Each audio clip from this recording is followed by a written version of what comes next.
Hello there and welcome. I'm so glad you found your way here tonight. Before we begin, take a moment to get comfortable. Adjust your pillow, let your body settle into whatever position feels right. There's no rush. We have all the time in the world. Where in the world are you watching from? A quiet bedroom as the night deepens? A cozy corner where the weight of the day is finally lifting? Wherever you are, you're exactly where you need to be. Tonight we're going to explore something remarkable. Something that touches every moment of your life yet remains mostly invisible. We're going to understand the force that determines whether coffee costs $2 or $20, why roses cost more on Valentine's Day, why your favourite shirt was affordable while a similar one cost 10 times as much. We're talking about supply and demand, that elegant, eternal dance between what people want and what exists to be wanted. This invisible architecture shapes every price, every market, every exchange that has ever happened in human history. But don't worry. This isn't going to be a lecture on economics or a textbook explanation of graphs and formulas. Instead, we'll move slowly and carefully through time, through markets ancient and modern, through stories of tulips and coffee beans and everything in between. We'll discover how humans learned these principles before we even had words for them. How desire and scarcity have always conversed in the language of price. If you enjoy these calm explorations of the invisible forces that shape our world, a like and subscribe really helps reach others seeking the same peaceful way to end their day. And to those already subscribed, thank you for being part of this community of thoughtful listeners. So settle in. Let your shoulders drop away from your ears. Take a slow breath, in through your nose, out through your mouth, and let's begin our slow drift through markets and time, through desire and scarcity toward understanding. There's nowhere you need to be, no deadlines to meet. Just listen and let the story unfold like a long, quiet conversation between old friends. Let it wash over you. If you drift away, that's perfectly fine. That's what we're here for. Let's begin at the very beginning, before economics had a name. Long before anyone wrote books about markets or drew graphs with intersecting lines, humans were discovering the principles of supply and demand through lived experience.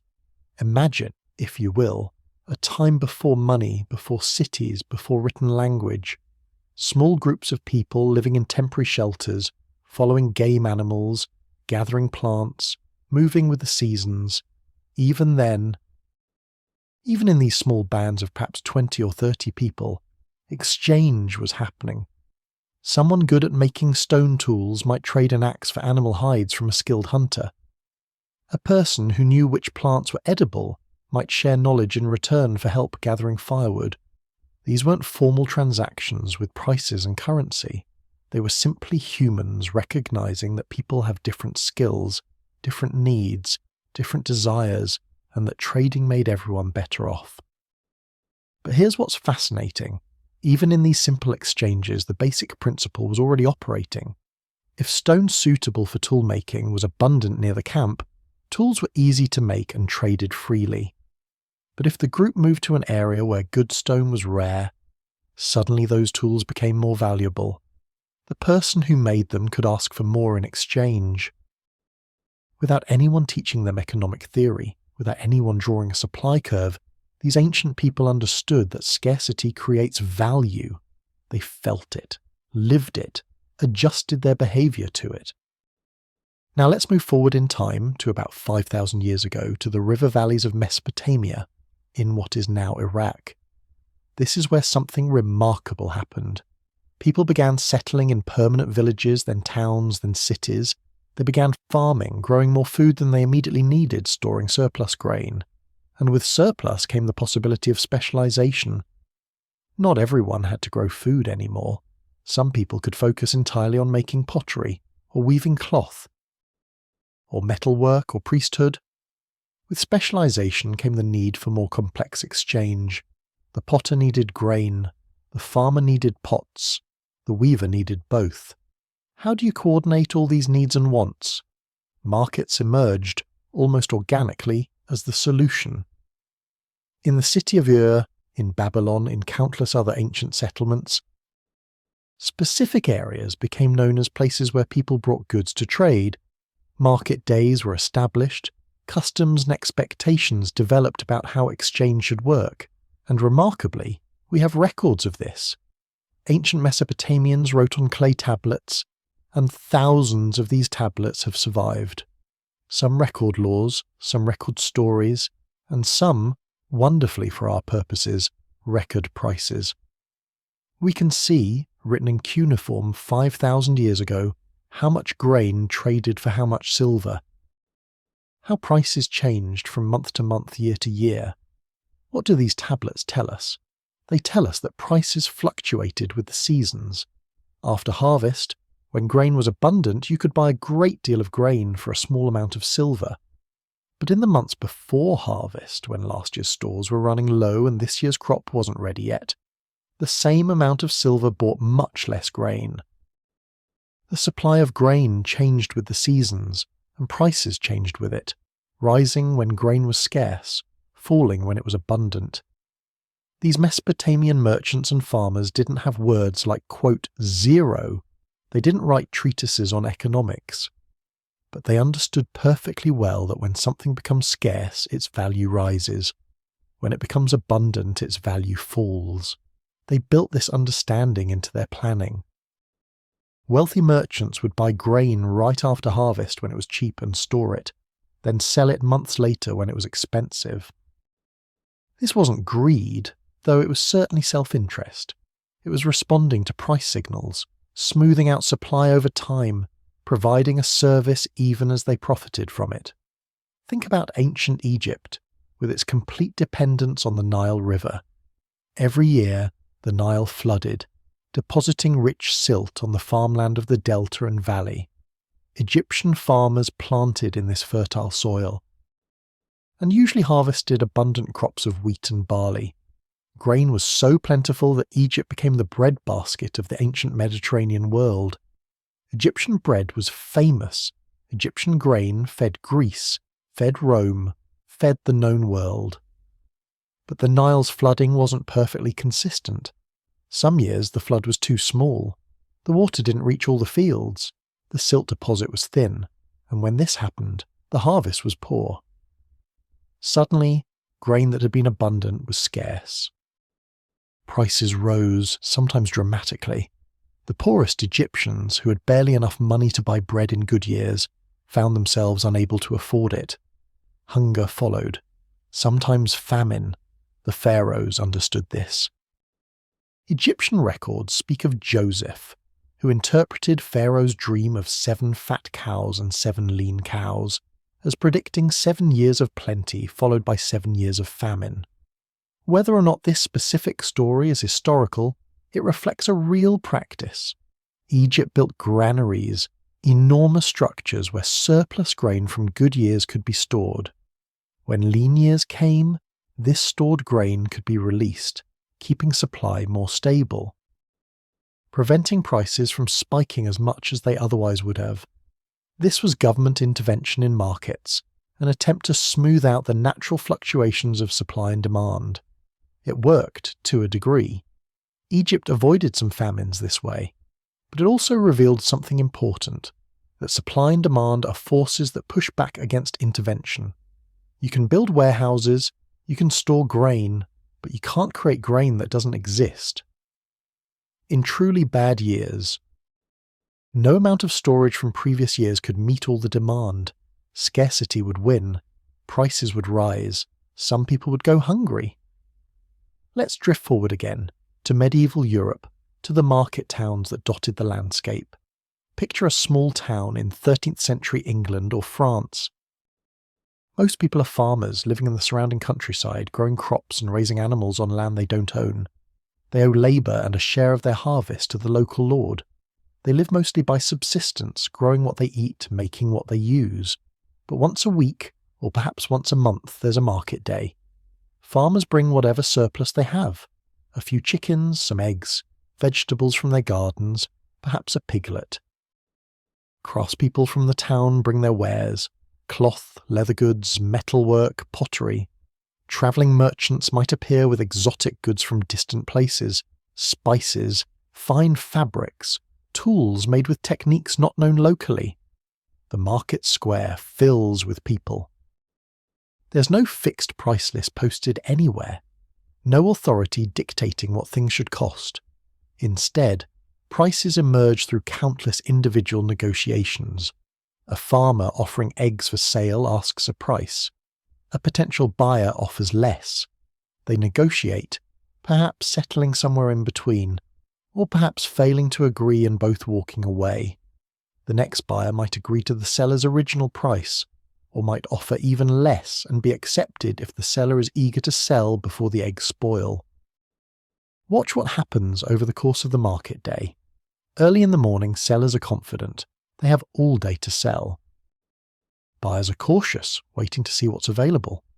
Prices tend to be higher, but as the day wears on, as sellers realize they want to go home without carrying heavy unsold goods, they become more willing to lower prices. Buyers, sensing this, wait. Toward the end of the market day, the best bargains can often be found as sellers accept whatever they can get rather than transport goods back home. This daily pattern mirrors seasonal patterns. After harvest, markets overflow with grain. Vegetables, fruit. Prices are low. Farmers accept less because if they don't sell, the food will rot. But in late winter and early spring, before the new harvest comes in, markets have much less food available. The same goods that sold cheaply in autumn now command high prices. Everyone has experienced this scarcity. Everyone knows that stored food is running low. Sellers know they can ask more. Buyers have to pay it or go hungry. But notice what's happening here. No central planner is setting these prices. No committee is meeting to decide what eggs should cost on a spring morning versus an autumn afternoon. Instead, prices emerge from the interaction of all these individual buyers and sellers, each pursuing their own interests, each responding to what they observe about how much is available and how much people seem to want it. There's something almost magical about this, if you think about it. Somehow, without anyone intending it, without any grand design, a price emerges that roughly balances how much people want to buy with how much is available to be sold. When sellers ask too much, buyers refuse, and goods go unsold. This teaches sellers to lower their prices. When sellers ask too little, goods sell out quickly, and they realize they could have charged more. Over time, through trial and error, through thousands of individual adjustments, prices find a level where the amount people want to buy roughly equals the amount sellers want to sell. Medieval people didn't have equations for this. They didn't draw supply and demand curves. But they lived these principles every market day. They understood in their bones that abundance means low prices and scarcity means high prices. They understood that desire matters too, that goods people desperately need command higher prices than goods that are merely nice to have. They understood that competition among sellers pushes prices down, while competition among buyers pushes prices up. Think about the spice trade. In medieval Europe, spices like pepper, cinnamon, cloves and nutmeg were extraordinarily expensive. A pound of pepper might cost as much as a labourer earned in a week. Why? Because spices came from incredibly far away, from the Indies, from islands in distant seas that Europeans had never seen. The supply chain was long, dangerous and uncertain. Spices travelled by ship and by caravan, changing hands many times, with each middleman taking a profit. The supply that reached Europe was tiny compared to the demand from wealthy Europeans who wanted to flavour their food, preserve their meat, and display their status through conspicuous consumption of exotic goods. The high price of spices told a story. It said, these goods are rare, they come from far away, obtaining them is difficult and expensive. That high price also created an incentive. It said to merchants, if you can find a better route to the Spice Islands, if you can bring back more spices more reliably, you can make an enormous profit. This incentive would eventually drive the age of exploration, drive European ships around Africa and across oceans, transform world history, all because prices signalled where scarcity existed and where profit could be made. But let's not get ahead of ourselves. Let's stay in these medieval market squares a bit longer, watching how prices emerge, how they shift, how they communicate information. Because before we can understand complex modern markets, we need to understand these simple ones. We need to see how humans have always traded, always negotiated, always responded to the basic forces of what's available and what's wanted. The beauty of these ancient and medieval markets is their transparency. You could see the grain piled in baskets. You could count the chickens. You knew, roughly, how much was available. You could observe how eagerly people were buying, how long goods sat unsold. All the information was visible, tangible, immediate. Supply and demand weren't abstractions. They were the piles of goods in front of you and the crowd of buyers around you. This transparency meant prices were relatively fair in the sense that they reflected real conditions. No one could artificially inflate prices for long if everyone could see that goods were abundant. No one could artificially deflate them if everyone could see that many people desperately wanted to buy. The market, in its simple medieval form, was a remarkably efficient information processing system, aggregating the knowledge and desires of all participants and expressing that aggregated information as a price. As you lie there now, perhaps starting to feel sleep approaching, let this image rest in your mind. A medieval market square on a harvest day, the smell of fresh bread from the baker's stall, the sound of a potter's wheel turning, the sight of vegetables piled in colourful abundance, people haggling good-naturedly over prices, both sides knowing roughly what things should cost because they can see what's available and what others are paying. A system of exchange that works not because anyone designed it, but because humans naturally cooperate and compete, naturally value scarce things highly and abundant things less highly, naturally respond to incentives. This is where supply and demand began, not in textbooks or theories, but in real human interactions, in the daily necessity of feeding families and trading goods and coordinating the labour of communities. The principles were discovered through living, through experience, through countless transactions over countless generations.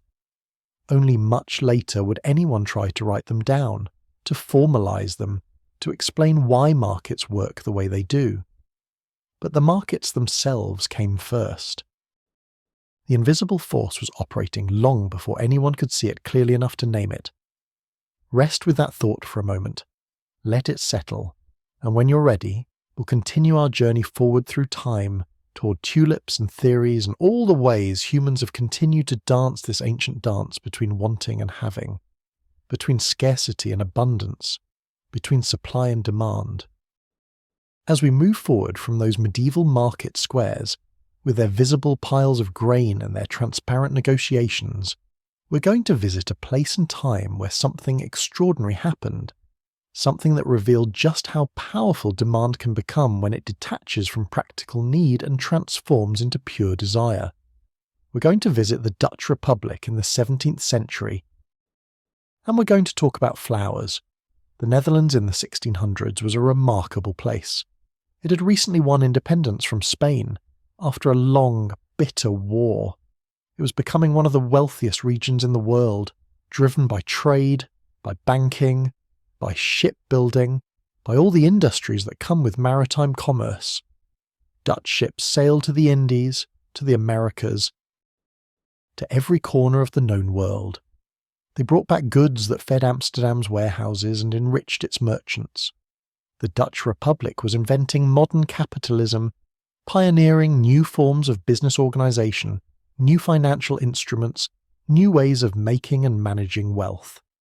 Into this prosperous, confident, commercially sophisticated society came a flower.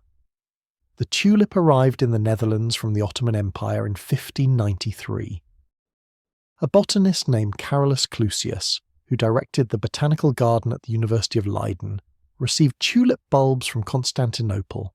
He planted them, cultivated them, studied them, and he was enchanted by what he saw. Tulips were unlike the flowers Europeans knew. They bloomed in spring with colours that seemed impossibly vivid and pure. Deep reds, brilliant yellows, pristine whites. But what made tulips truly special was their tendency to break. to develop streaked patterns, flames of colour spreading through petals, creating unique designs. We know now this breaking was caused by a virus, but 17th century Dutch observers didn't know that. They just knew that tulips could produce flowers of stunning, unpredictable beauty, each one potentially different from every other. Clusius was protective of his tulips. He wouldn't sell bulbs to just anyone. But this only made people want them more.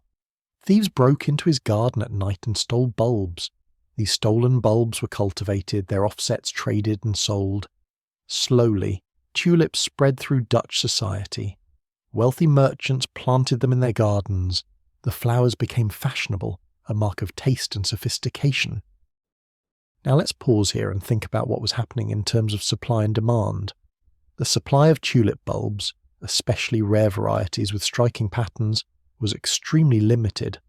A single bulb might produce a few offsets each year, baby bulbs that could be separated and grown into new plants. But this process took time. You couldn't manufacture tulip bulbs in a factory. You couldn't import unlimited quantities. Supply grew only as fast as the flowers themselves reproduced, which is to say, slowly.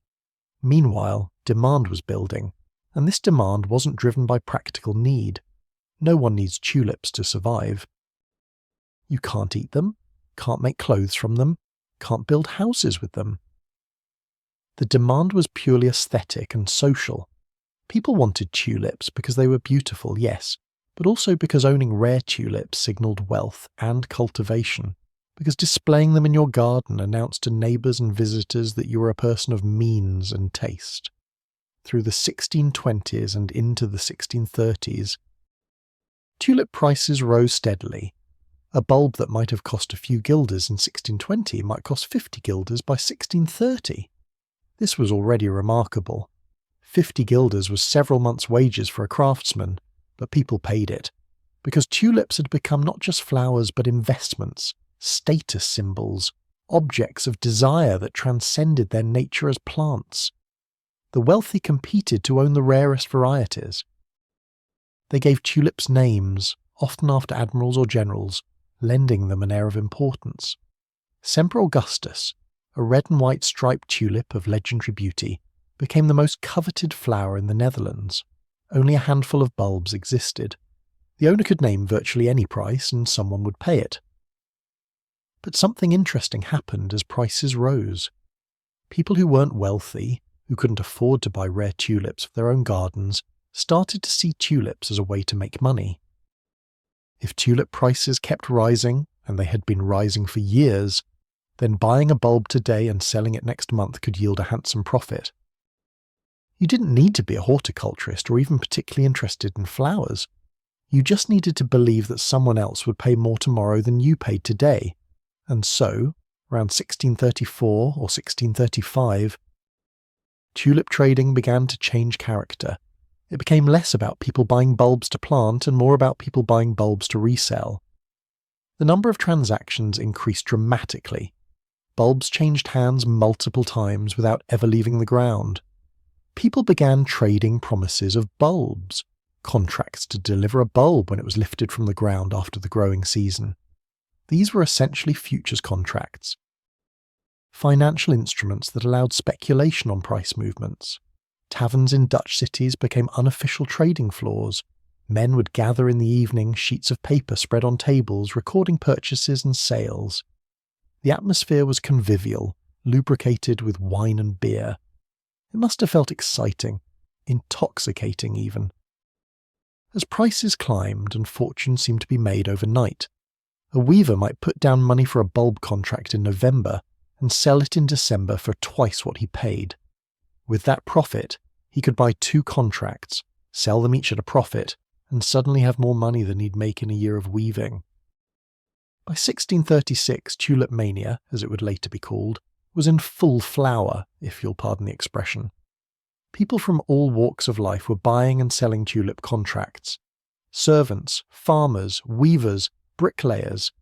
People with modest incomes were investing whatever they had, sometimes selling possessions or taking loans to raise money for tulip speculation. The thinking was simple. tulip prices had risen for years. They would surely keep rising. And everyone who got in early enough would become rich. Let's think about what was happening to demand. The demand for tulips as flowers, as things to plant and enjoy in a garden, was relatively stable and limited. Only so many people had gardens. Only so many wanted to dedicate garden space to tulips. But the demand for tulips as speculative investments was potentially unlimited. As long as people believed prices would keep rising, as long as each buyer thought they could find someone to pay even more, demand could keep growing far beyond any connection to the actual utility or enjoyment of the flowers themselves. Supply, meanwhile, remained constrained by biology. You can't will tulip bulbs into existence. Even with every available bulb producing offsets as fast as possible, supply grew slowly. And much of the trading wasn't even for real bulbs, but for contracts, for promises. The actual physical supply of tulips was almost irrelevant to the market that had developed. Prices reached extraordinary heights. Records from the time show single bulbs selling for thousands of guilders. One Semper Augustus bulb reportedly changed hands for 13,000 guilders, enough to buy a grand house on an Amsterdam canal. Lists survive showing what people paid for tulips in terms of goods, because sometimes tulip deals were made in barter. One bulb purchase included 12 acres of land. Another included a complete bed, a suit of clothes, and a silver beaker. These weren't just expensive flowers. They had become objects of speculation divorced from any sensible valuation. There's a famous account, probably embellished but telling nonetheless, of a sailor who mistook a valuable tulip bulb for an onion and ate it with his herring. The bulb's owner discovered this and had the sailor arrested. The value of what the sailor had unknowingly consumed was supposedly worth a year's wages. Whether this specific story is true doesn't matter. What matters is that people found it believable, that tulip bulbs had become so valuable that eating one by mistake was a catastrophic error. The peak came in the winter of 1636 to 1637. Trading was frenzied. Prices seemed to rise daily. Then, in early February 1637, something shifted. Maybe it happened first in Haarlem, maybe in Amsterdam. Accounts differ. But somewhere, someone offered tulip bulbs for sale and found no buyers willing to pay the asking price. They lowered the price. Still no buyers. Word spread. Other sellers tried to sell, found the same reluctance. Prices began to fall. And once they began falling, panic set in. Everyone who held tulip contracts suddenly realized they needed to sell before prices fell further. But who would buy a falling asset? Demand evaporated almost overnight. People who had paid thousands of guilders for bulbs or contracts couldn't find anyone willing to pay hundreds. The market collapsed, not gradually but suddenly, like a house of cards falling. Let's think about what happened here in terms of supply and demand. The physical supply of tulip bulbs hadn't changed. There weren't suddenly vastly more tulips in the ground. But the demand, that speculative demand driven by the expectation of rising prices, disappeared. When people bought tulips expecting to sell them for more, demand was high and rising. But once people lost confidence that prices would keep rising, once they started expecting prices to fall instead, no one wanted to buy. Demand collapsed. The aftermath was messy. People who had borrowed money to buy tulip contracts at peak prices now owed debts they couldn't repay. Those who had sold possessions to raise cash for tulips had neither the possessions nor the expected profits. Lawsuits proliferated. Dutch courts struggled to adjudicate these contracts. Many contracts were simply voided or settled for a fraction of the nominal amount. The financial damage spread through Dutch society, though perhaps not as catastrophically as legend suggests. The Dutch Republic continued to prosper. Most people moved on, but tulip mania became a byword for speculative excess, for markets driven mad by greed and delusion. What can tulip mania teach us about supply and demand? Several things, I think. First, it shows us that demand isn't just about physical need or even rational desire. demand can be driven by expectation, by belief about future prices, by social dynamics, where everyone wants something because everyone else wants it.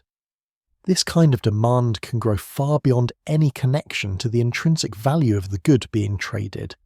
Second, it shows us that supply constraints can intensify price movements. When supply can't easily increase to meet rising demand, prices can rise very high very fast. Tulip bulbs couldn't be manufactured on demand. This biological constraint meant that as speculative demand grew, there was no way for supply to catch up and moderate prices. Third, it shows us how fragile demand can be when it's based on expectations rather than fundamentals. As long as everyone believed prices would rise, demand was strong. But belief can change in an instant. When it did, demand vanished, and prices collapsed. And fourth, it reveals something about human nature. We are social creatures. We take cues from others about what's valuable. When we see our neighbours making money from tulips, we want to make money from tulips too. When we see prices rising, we assume they'll keep rising. These tendencies are natural, even rational in some contexts, but they can lead us into speculative bubbles where prices lose all connection to underlying value. The Dutch, after tulip mania, didn't stop loving tulips. The Netherlands remains famous for tulips to this day. The flowers are still beautiful, still cultivated, still admired, but they're no longer treated as investment vehicles. A tulip bulb costs a few euros, not a year's wages. Supply has expanded. Modern cultivation produces millions of bulbs, and demand, while steady, is grounded in actual desire for flowers, not speculation about rising prices. There's something both cautionary and comforting in this story. Cautionary because it shows how markets can become unmoored from reality, how prices can rise to absurd levels when speculation takes hold, how ordinary people can be caught up in manias that leave them financially ruined. But comforting too, because it shows that these manias end. Prices eventually return to earth. Markets find new equilibria. Life goes on. The tulip story would be repeated many times in the centuries that followed. Different assets, different countries, different details, but the same basic pattern. The South Sea bubble in early 18th century England, the Mississippi scheme in France around the same time, railway mania in the 19th century, the dot-com bubble of the late 1990s, the housing bubble of the 2000s. Each time, some asset sees rapidly rising prices. Each time, speculation feeds on itself. Each time, demand becomes detached from fundamental value. And each time, eventually prices collapse. Understanding supply and demand helps us understand these bubbles. It doesn't necessarily help us avoid them. Humans keep falling into similar patterns, but it helps us see the mechanics at work. When demand is driven by speculation, when it's based on expectations of ever-rising prices, rather than on the intrinsic value of the good, then demand is fragile. It can disappear as quickly as it appeared. When supply is constrained and can't easily expand, speculative demand can push prices to extraordinary heights. But those heights can't be sustained once belief falters. As you rest there now, perhaps feeling sleep creeping closer, let the image of those tulips settle in your mind. Imagine a Semper Augustus in full bloom, red and white flames dancing across the petals, a flower of genuine beauty that somehow became worth more than a house. Picture Dutch merchants in a tavern, trading contracts by candlelight, convinced they were becoming wealthy, not knowing that the whole edifice would soon collapse. There's something almost dreamlike about it already, isn't there? The idea that flowers could be worth fortunes. The idea that sensible people could collectively believe something so divorced from reality. But that's what happens when supply is limited and demand becomes untethered from use or need. Prices can travel to strange places. They can tell stories that make sense in the moment but seem absurd in retrospect. The tulip traders of 1637 weren't fools. They were responding to incentives, to price signals, to the evidence before their eyes that tulips had been valuable and were becoming more valuable. They were doing what seemed rational given what they could observe. They just couldn't see that the demand they were participating in was fragile, temporary, built on shifting sand. The invisible force of supply and demand was still operating. It was operating when prices rose and operating when prices fell. It was communicating information, though that information turned out to be misleading. It was coordinating behavior, though that coordination led to collective delusion. The force itself is neutral. It responds to human desires and beliefs, whatever those might be. It doesn't judge whether those desires are wise or foolish. It simply translates them into prices, into market outcomes, into the allocation of goods. And in a strange way, even tulip mania served a function. It taught the Dutch, and eventually the world, about the dangers of speculative bubbles. It provided a vivid example of how markets can fail, or rather, how human psychology interacting with market mechanisms can produce destructive outcomes. The memory of tulips mania became a cautionary tale, invoked whenever asset prices seem to be rising too fast, whenever speculation seems to be overwhelming fundamental value. Rest easy with these tulips. Let them bloom in your mind, beautiful and absurd, valuable and worthless, real flowers that became symbols of human folly and human hope. The Dutch moved on from this episode. They built a commercial empire. They created art and culture and wealth. The tulips themselves continued to grow each spring, indifferent to the prices humans placed on them, just doing what tulips do, pushing up through soil, unfurling leaves, blooming in the spring sunshine with the same colours that had once driven people mad with desire. The tulip mania faded into memory, becoming a story the Dutch told themselves about the dangers of speculation. But the fundamental questions remained unanswered. Why do prices work the way they do? How do markets coordinate the activities of thousands or millions of people without any central direction? What creates order in what seems like chaos? These questions would need someone to observe carefully, to think deeply, to articulate principles that everyone lived with but no one had quite explained. That person would emerge in 18th century Scotland, in a world quite different from the tulip markets of Amsterdam, but governed by the same invisible forces. Let me take you to Scotland in the early 1700s. This was not yet an industrial society. Most people lived in the countryside, farming land they didn't own, paying rent to landlords who themselves owed fealty to clan chiefs or nobles. Life was hard, often brutally so. Harvests failed. Winters were cold and long. Political instability, failed Jacobite uprisings, union with England, created uncertainty and sometimes violence. But Scotland also had cities. Edinburgh, perched on volcanic hills, was becoming a centre of learning and culture. Glasgow on the River Clyde was growing wealthy from Atlantic trade, tobacco, sugar, and yes, enslaved people, though we must acknowledge this dark foundation of prosperity. These cities had universities where young men studied philosophy, mathematics, law, theology. Scotland in the 1700s was on the cusp of what would be called the Scottish Enlightenment, a flowering of intellectual achievement that would influence the world. Into this setting in the year 1723 was born a boy named Adam Smith. His father, also Adam Smith, died before he was born. His mother, Margaret Douglas, raised him alone. By all accounts, she was devoted to him, and he to her. He would live with her until her death many years later, never marrying, dedicating himself to scholarship and observation. Smith attended the University of Glasgow at 14.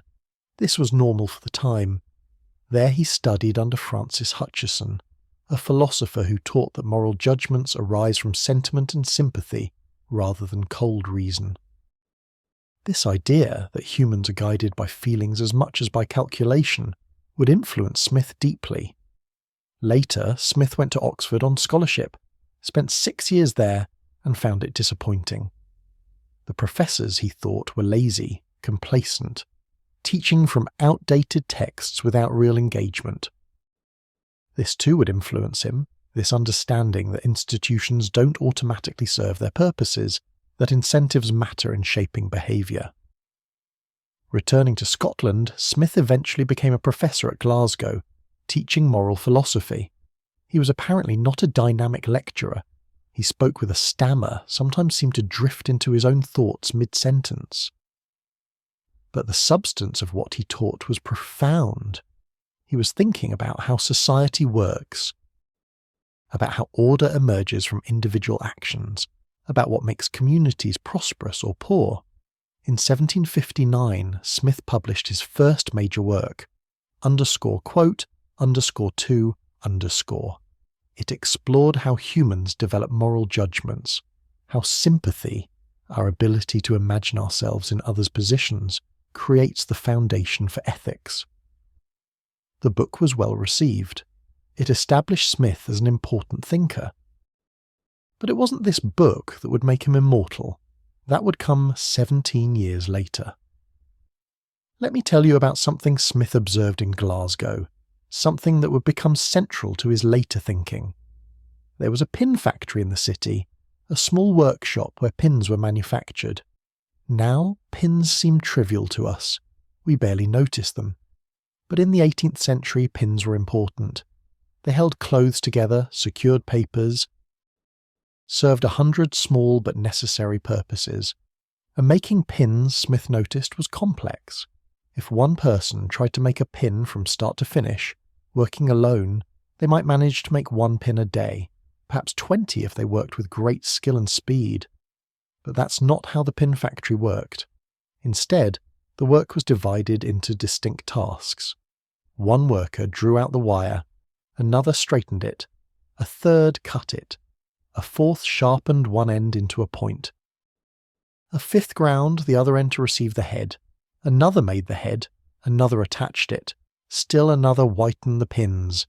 Each worker specialized in one small task, becoming extremely efficient at that task through constant repetition. The result? 10 workers, Smith calculated, could produce 48,000 pins in a day. Think about that. One worker alone might make 20 pins. 10 workers, dividing the labour, could make 48,000. Not 10 times as many. Not 100 times as many, 2,400 times as many. This wasn't just a small improvement in efficiency. This was a transformation in productive capacity. Smith wondered about this. Why did division of labour create such enormous gains? He identified several reasons. First, specialisation improves skill. If you spent all day, every day, sharpening pinpoints, you became extraordinarily good at it. Your hands knew the motion without conscious thought. Second, specialisation saved time. Workers didn't switch between tasks, didn't move around the workshop, didn't waste minutes transitioning from one activity to another. Third, specialisation encouraged invention. When you focused narrowly on one task, you were more likely to discover better ways to do it, perhaps even to invent specialised tools or machinery. But here's where Smith's thinking became truly interesting. Division of labour wasn't just about factory efficiency, it was fundamental to how society itself worked. Think about your own life for a moment, wherever you are right now. Consider all the things you use daily: your bed, your clothes, the walls around you, the device you're watching this on if you're watching rather than just listening. How many of these things did you make yourself? Almost none, probably. You depend on countless other people: farmers who grew your food, weavers who made your fabric, builders who constructed your home, engineers who designed your electronics. And those people in turn depend on still others. The farmer depends on someone who made their tools. The weaver depends on someone who grew the cotton or tended the sheep. The builder depends on lumber mill workers, miners who extracted metal for nails, manufacturers who made their equipment. Each person specializes in a narrow task, producing far more of one thing than they could ever use themselves, then trading that surplus for all the other things they need. This web of specialization and exchange creates prosperity. It means that humans, working together through trade and markets, can produce vastly more than they could produce working in isolation. A person alone in the wilderness, having to provide everything for themselves, would struggle to survive, would certainly live in poverty by modern standards. But that same person, as part of a society with extensive division of labour and trade, could live comfortably, surrounded by goods and services they could never produce alone. Now here's the question Smith wrestled with. If society depends on all this cooperation, on millions of people coordinating their activities, producing what others need, and obtaining what they themselves need, who organises it all? Who decides how many pins to make, how much grain to grow, how many shoes to produce? In Smith's time, this seemed like it should require some central authority, some king or committee directing economic activity. But when Smith looked around, he didn't see central direction. He saw individuals pursuing their own interests. The pin maker wasn't making pins because someone ordered them to make pins. They made pins because they could sell pins for money, and with that money buy bread and clothes and shelter. The baker wasn't baking bread out of charity. They baked bread to earn a living. The farmer grew grain for profit, not for love of humanity. And yet, somehow, this pursuit of self-interest by millions of individuals created order. The pin maker made roughly the right number of pins. If they made too many, pins wouldn't sell and they'd make fewer next time. If they made too few, they'd sell out quickly, realise they could make more profit by making more, and increase production. The same with bread and grain and shoes and everything else. Supply and demand, operating through prices, coordinated all this economic activity without anyone consciously coordinating it. Smith captured this idea with one of the most famous metaphors in economic thought. Individuals pursuing their own self-interest, he wrote, are quote _3 that is, people don't set out to benefit society, they set out to benefit themselves. But in doing so, in producing goods others want and trading for goods they want themselves, they end up creating prosperity for all. The invisible hand was his way of describing how self-interest and social benefit could align, how order could emerge from individual actions without central planning. This was a radical idea. It suggested that markets, left largely to themselves, could organise economic activity efficiently. It suggested that government didn't need to direct production, set prices, tell people what to make. Instead, government's role might be limited to enforcing contracts, protecting property rights, providing certain public goods that markets wouldn't provide on their own. Defence, justice, infrastructure. Beyond that, the market could coordinate things better than any planner could. Now, Smith wasn't naive. He understood that self-interest could lead to bad outcomes too. He was deeply critical of merchants and manufacturers who sought monopolies, who lobbied government for special privileges, who tried to restrict competition. He wrote scathingly about businessmen conspiring against the public interest. He worried about the mental effects of extreme division of labour, how workers doing the same simple task all day might become intellectually stunted. He recognised that markets needed rules, needed guardrails, needed a legal and social framework to function well. But his core insight, that voluntary exchange guided by price signals could create social order and prosperity, was profound. It explained what people observed every day in markets but hadn't quite articulated. It provided intellectual foundation for economic liberalism, for the idea that economic freedom could be beneficial, that markets were powerful and largely self-regulating mechanisms.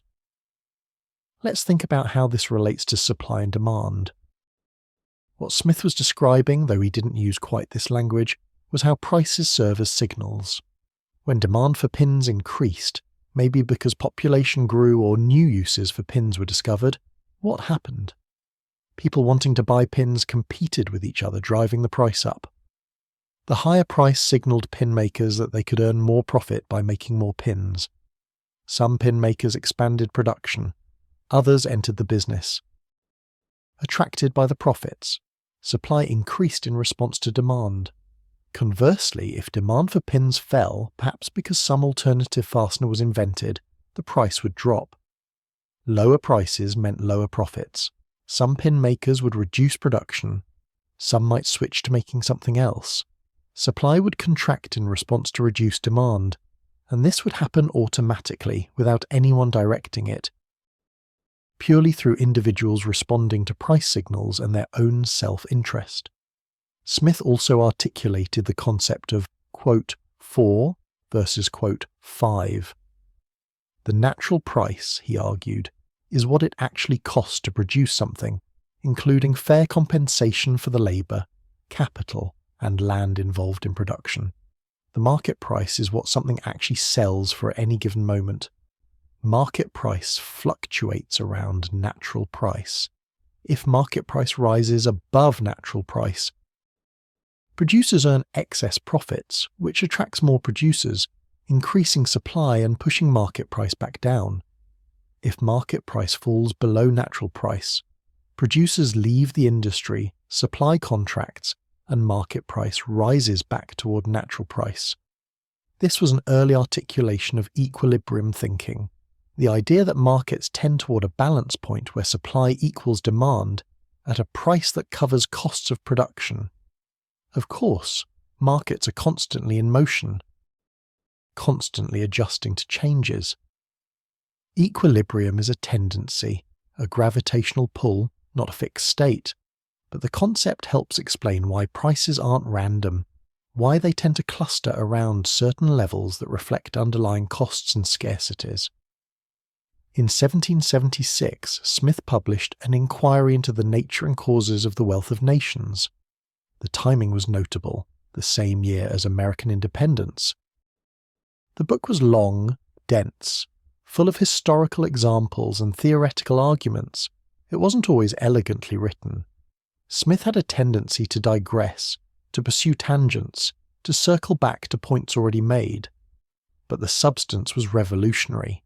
The book asked, what makes nations wealthy? Smith's answer, productive labour, guided by division of labour and voluntary exchange in markets. Not gold and silver as mercantilists believed, not conquest and empire, though Britain had those. Not central planning by wise rulers, but ordinary people working, trading, pursuing their interests within a framework of law and order. Prosperity came from the bottom up, from the mundane activities of farmers and craftsmen and merchants, all coordinated by markets. The book was influential, though its influence grew over time. It didn't immediately transform economic policy, but it gave intellectual ammunition to those who argued for freer trade, for reducing government interference in commerce, for trusting markets to organise economic activity.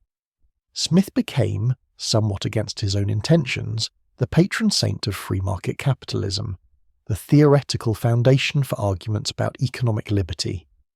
But let's not turn Smith into a caricature. He was a moral philosopher as much as an economist.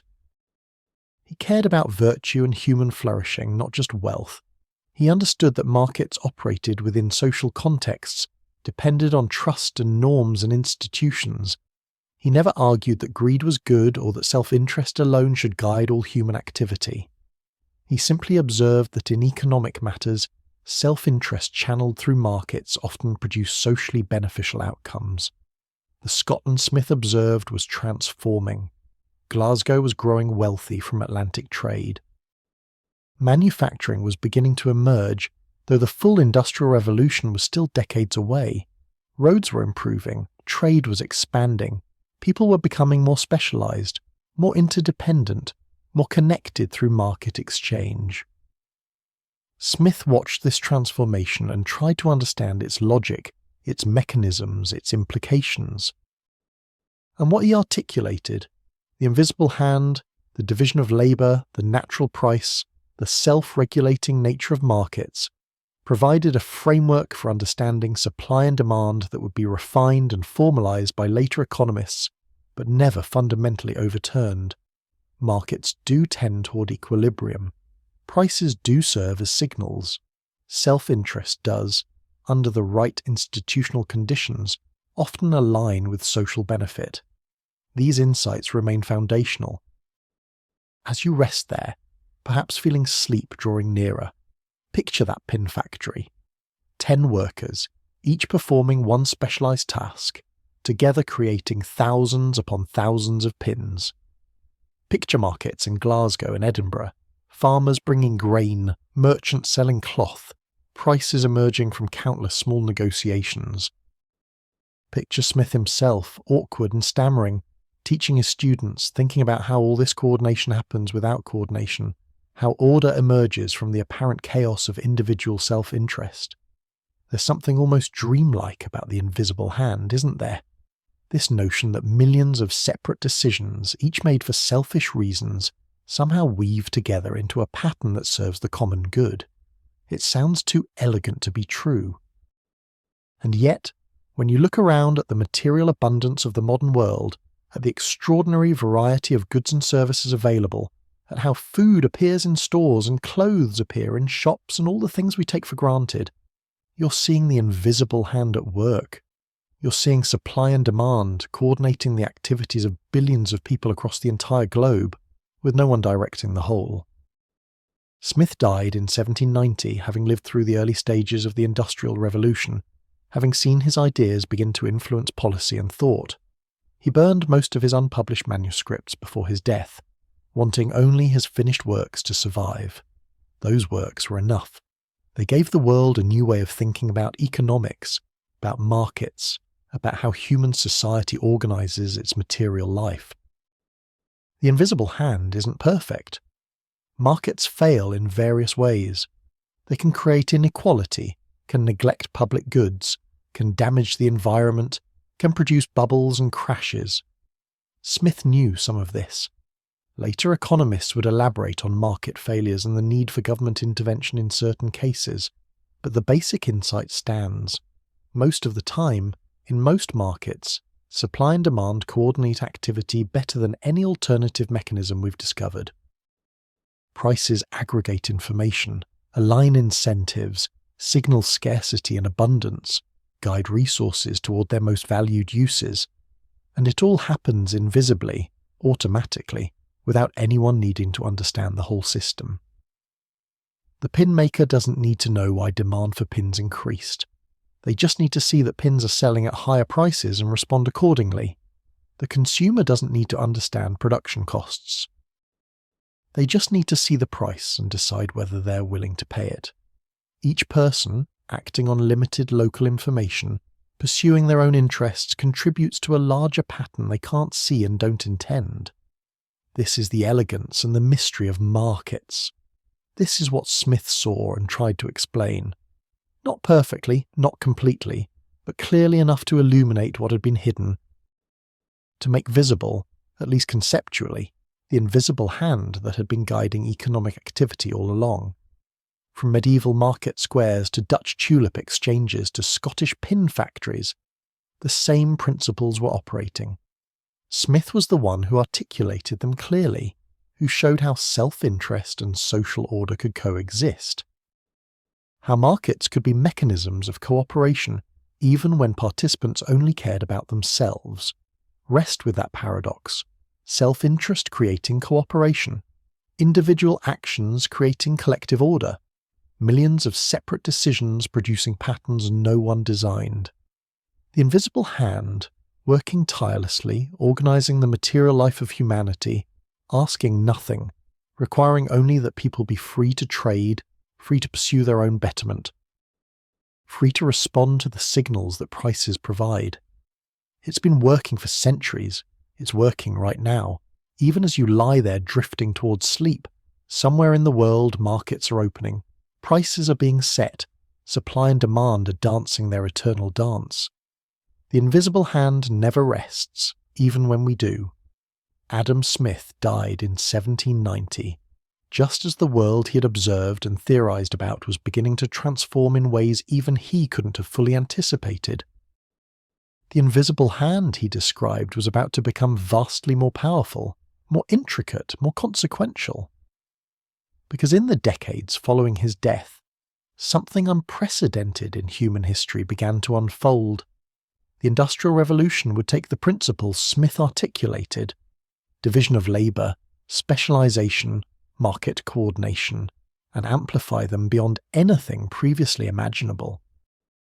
Let's travel to England in the early 1800s, to the textile regions of Lancashire and Yorkshire, to the coalfields of Newcastle and Wales, to the factory towns sprouting up around water wheels and increasingly around the new steam engines that were beginning to transform production.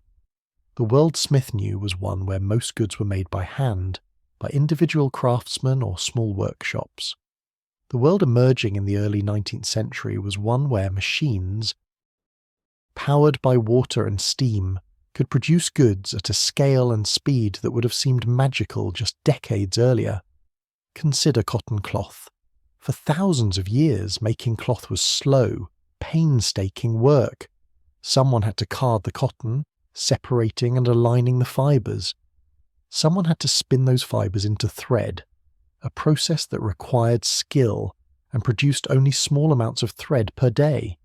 Someone had to weave that thread into cloth on a loom, again slowly, with each piece of cloth representing hours of careful work.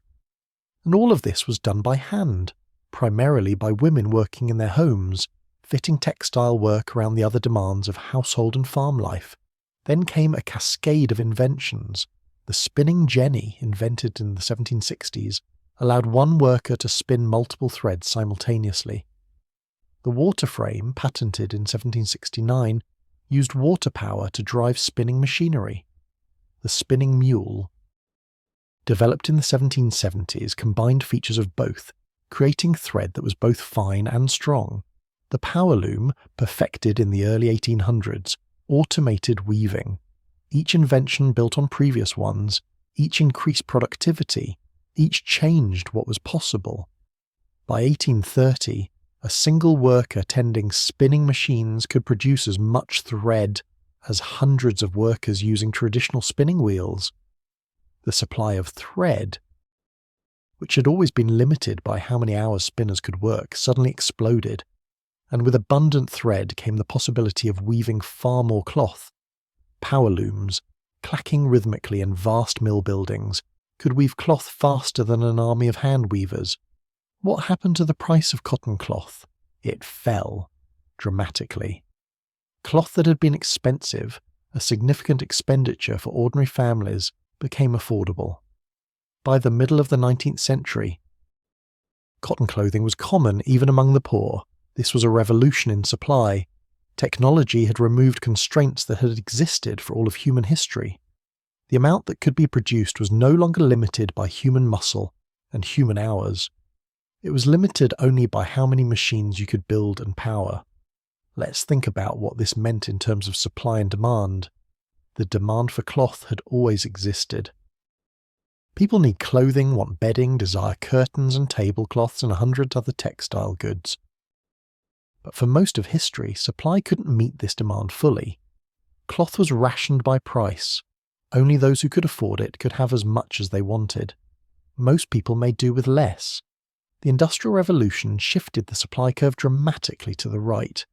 At any given price, far more cloth could be produced. This meant that the equilibrium price, where supply met demand, fell substantially. More cloth was bought and sold, and at lower prices. Consumers benefited enormously. This was consumer surplus on a grand scale, people getting goods they valued for far less than they would have been willing to pay. But notice something else. The falling price of cloth meant that textile workers, spinners and weavers who had made their living producing cloth by hand, faced devastating competition. A hand weaver might spend a week producing a piece of cloth that a power loom could produce in a day. How could they compete? They couldn't. Hand weavers saw their incomes collapse. Many were forced into factories, tending the very machines that had replaced their craft. Others fell into poverty. The Luddites, groups of textile workers who smashed machines in the early 1810s, weren't ignorant people who hated progress. They were skilled craftsmen watching their livelihoods destroyed by technological change. This illustrates something important about supply and demand. When supply increases dramatically, prices fall, which benefits consumers, but it can devastate producers who can't adapt to the new conditions. The shift creates winners and losers. Overall, society becomes wealthier. More goods at lower prices means higher living standards for most people. But that's cold comfort to the hand weaver who loses everything.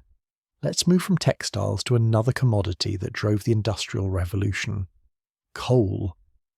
Coal had been used for centuries, but mostly in small amounts for heating. The Industrial Revolution created enormous new demand for coal. Steam engines needed coal to boil water. Iron smelting, which had traditionally used charcoal, shifted to coal and coke, a coal derivative.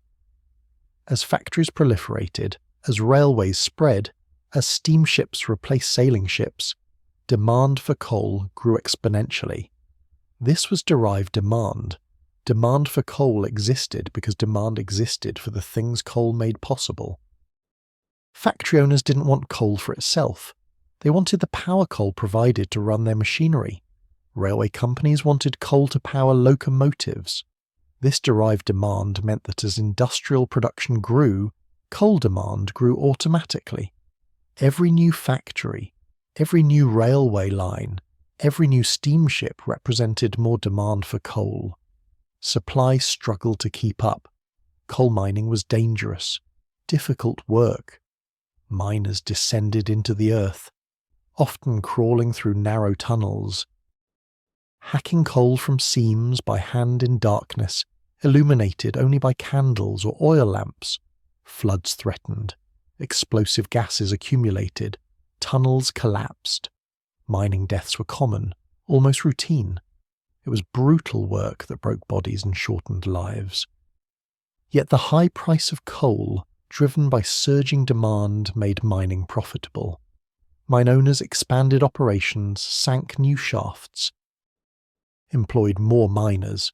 The mining workforce grew from tens of thousands to hundreds of thousands over the course of the 19th century.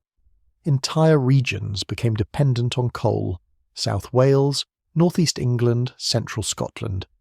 Towns existed solely to house miners and their families. The landscape was transformed by slag heaps and pit heads, and rail lines carrying coal to ports and cities. Supply did increase, but it increased because more labour was applied, because more capital was invested in mines, because more of the earth was dug up. Unlike textiles, where technology allowed a few workers to produce vastly more, coal production remained labour-intensive. You needed miners underground extracting coal. Technology helped. Pumps to remove water, ventilation systems to circulate air, eventually machinery to help with extraction. But fundamentally, increasing coal supply meant more miners working more hours in more mines. This illustrates different types of supply curves. Textile supply was elastic. When price rose or technology improved, supply could increase dramatically. Coal supply was less elastic. Increasing output required proportional increases in labour and capital. This meant coal prices remained relatively high even as demand grew, because supply couldn't easily expand to meet demand. The combination of cheap cloth and expensive coal tells us something about the nature of production and supply. Some goods can be produced with increasing returns to scale. The more you make, the cheaper each unit becomes, because you can use specialised machinery, divide labour efficiently, achieve economies of scale. Textiles were like this. Other goods face diminishing returns. Each additional unit costs more to produce because you have to use less productive resources. Coal mining tended toward this. As easily accessible coal seams were exhausted and deeper, more difficult mining was required. Let's talk about transportation, because this was another area where the Industrial Revolution transformed supply. Before railways and steamships, moving goods was slow and expensive. Roads were often terrible, muddy tracks that became impassable in rain. Canals helped, and Britain built an impressive canal network in the late 1700s and early 1800s. But canals were limited, expensive to build, and froze in winter. The railway changed everything. The first commercial railway, the Stockton and Darlington, opened in 1825. The Liverpool and Manchester Railway followed in 1830. By 1850, Britain had over 6,000 miles of railway track. By 1870, over 13,000 miles. Railways could carry far more goods far faster than any previous method of transportation. A journey that took days by horse and wagon took hours by train.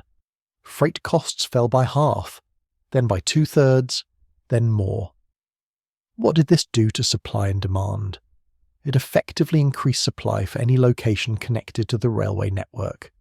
A factory in Manchester could now sell products throughout Britain and even export them via ports, all at costs that made distant markets viable. A farm in the Midlands could send produce to London overnight. Markets that had been local became regional, then national, then international. Transportation costs are, in a sense, part of the price of goods. If it costs £5 to ship a widget from where it's made to where it's wanted, then the effective price to the buyer is the production cost plus £5. When railways reduce shipping costs to perhaps £1, the effective price fell, demand increased, and production increased to meet that demand. The railway didn't just move goods, it fundamentally changed market geography, made supply more elastic, integrated previously separate markets into unified national and international markets. Think about iron. Britain in the early 1800s produced perhaps 250,000 tons of iron per year.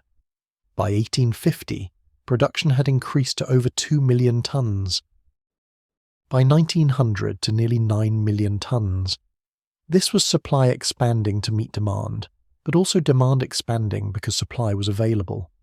As iron became cheaper and more abundant, new uses were discovered. Railway tracks needed iron, then steel. Bridges were built of iron. Ships were built of iron. Buildings used iron structural elements. Demand and supply chased each other upward in a reinforcing cycle. The same pattern appeared across industries. Glass production increased as demand grew for windows, bottles, optical instruments. Chemicals production grew as demand emerged for dyes, fertilizers, medicines. Paper production expanded as literacy increased and printing became cheaper. In each case, technological change shifted supply curves, prices fell, demand increased, and the market found new, higher volume equilibria. But let's not lose sight of the human element in all this industrial growth. The factories that produced cheap cloth and cheap iron and cheap everything else employed millions of workers in conditions that were often appalling. Men, women, and children worked 12-hour days or longer in dangerous, unhealthy environments. Factory discipline was harsh. Wages were low, barely enough to survive on. Workers lived in crowded slums, in housing hastily built to accommodate the influx of people from the countryside. Why did people accept this? Because the alternative was often worse. Agriculture was mechanizing too, needing fewer workers. Enclosure of common lands meant many rural families lost access to land they had depended on. Population was growing, putting pressure on resources. Factory work, miserable as it was, offered cash wages. It offered an alternative to rural poverty or starvation. People made rational choices given their options. But the options were all bad. This raises uncomfortable questions about supply and demand in labour markets. Workers were supplying labour, factory owners were demanding it. The wage that emerged was the price where supply met demand. But this quote, 7 wage, was often barely enough to live on. Why? Because supply of labour was abundant. Many people needed work, while demand for any individual worker was limited. Workers were largely interchangeable, easily replaced. This gave employers power to keep wages low. From a pure supply and demand perspective, this was the market working as it should. From a human perspective, it was exploitation. This tension between market efficiency and human welfare would drive social reform movements, labour organising, eventually government intervention in labour markets. But in the early industrial period, the market largely ruled. And the market valued labour cheaply because supply exceeded demand at any wage high enough to be comfortable. Let me describe what this world looked like, sounded like, felt like. Imagine Manchester or Birmingham in 1840. The sky is dark with coal smoke from thousands of chimneys. The air smells of sulphur and soot. Factory buildings loom, brick structures 5 or 6 stories tall, windows glowing with gaslight. Inside, machinery clatters and roars. Power looms clacking. Spinning mules whirring, steam engines thumping. The noise is constant, overwhelming, making conversation impossible. Workers, many of them children, tend the machines. Their job is to watch for broken threads, to clear jams, to keep the machinery running.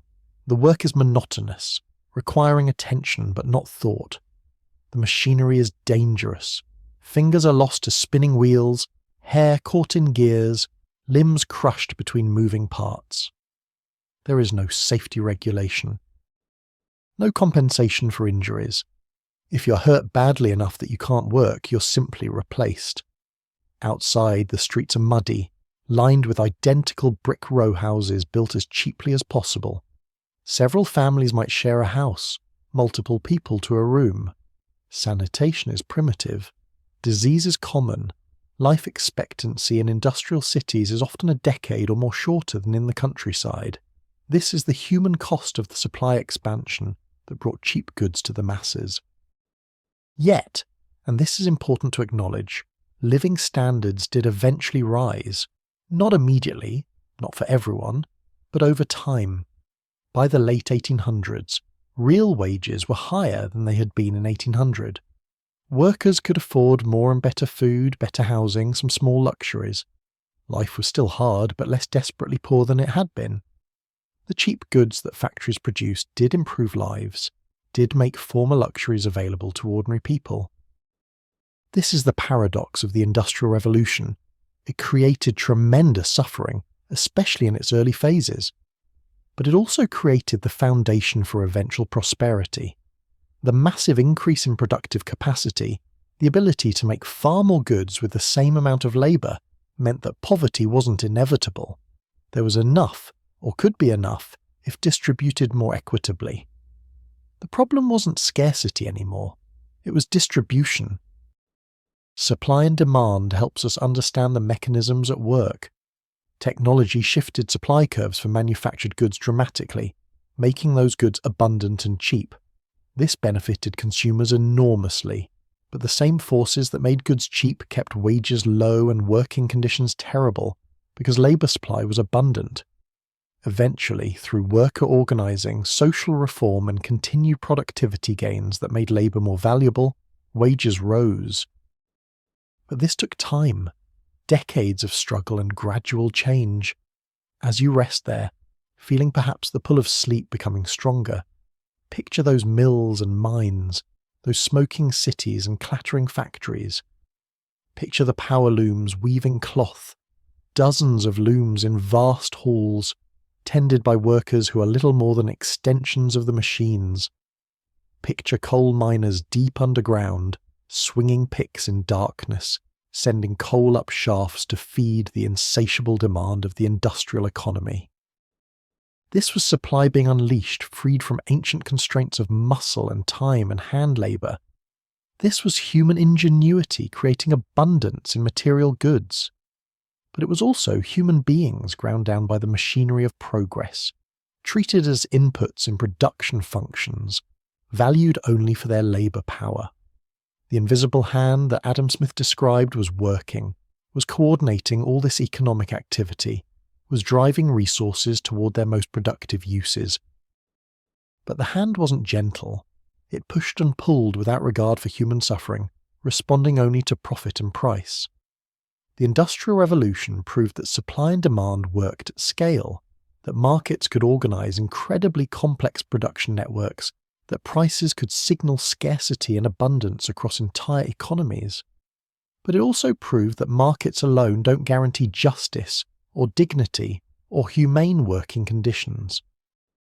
It proved that efficiency and welfare aren't the same thing, that a system can be economically rational while being morally troubling. These lessons would shape the next century of economic thought and policy. How do you harness the productive power of markets while protecting people from their cruelties? How do you maintain the incentives that drive innovation and efficiency while ensuring that the benefits are broadly shared? These questions emerge from the Industrial Revolution and remain relevant today.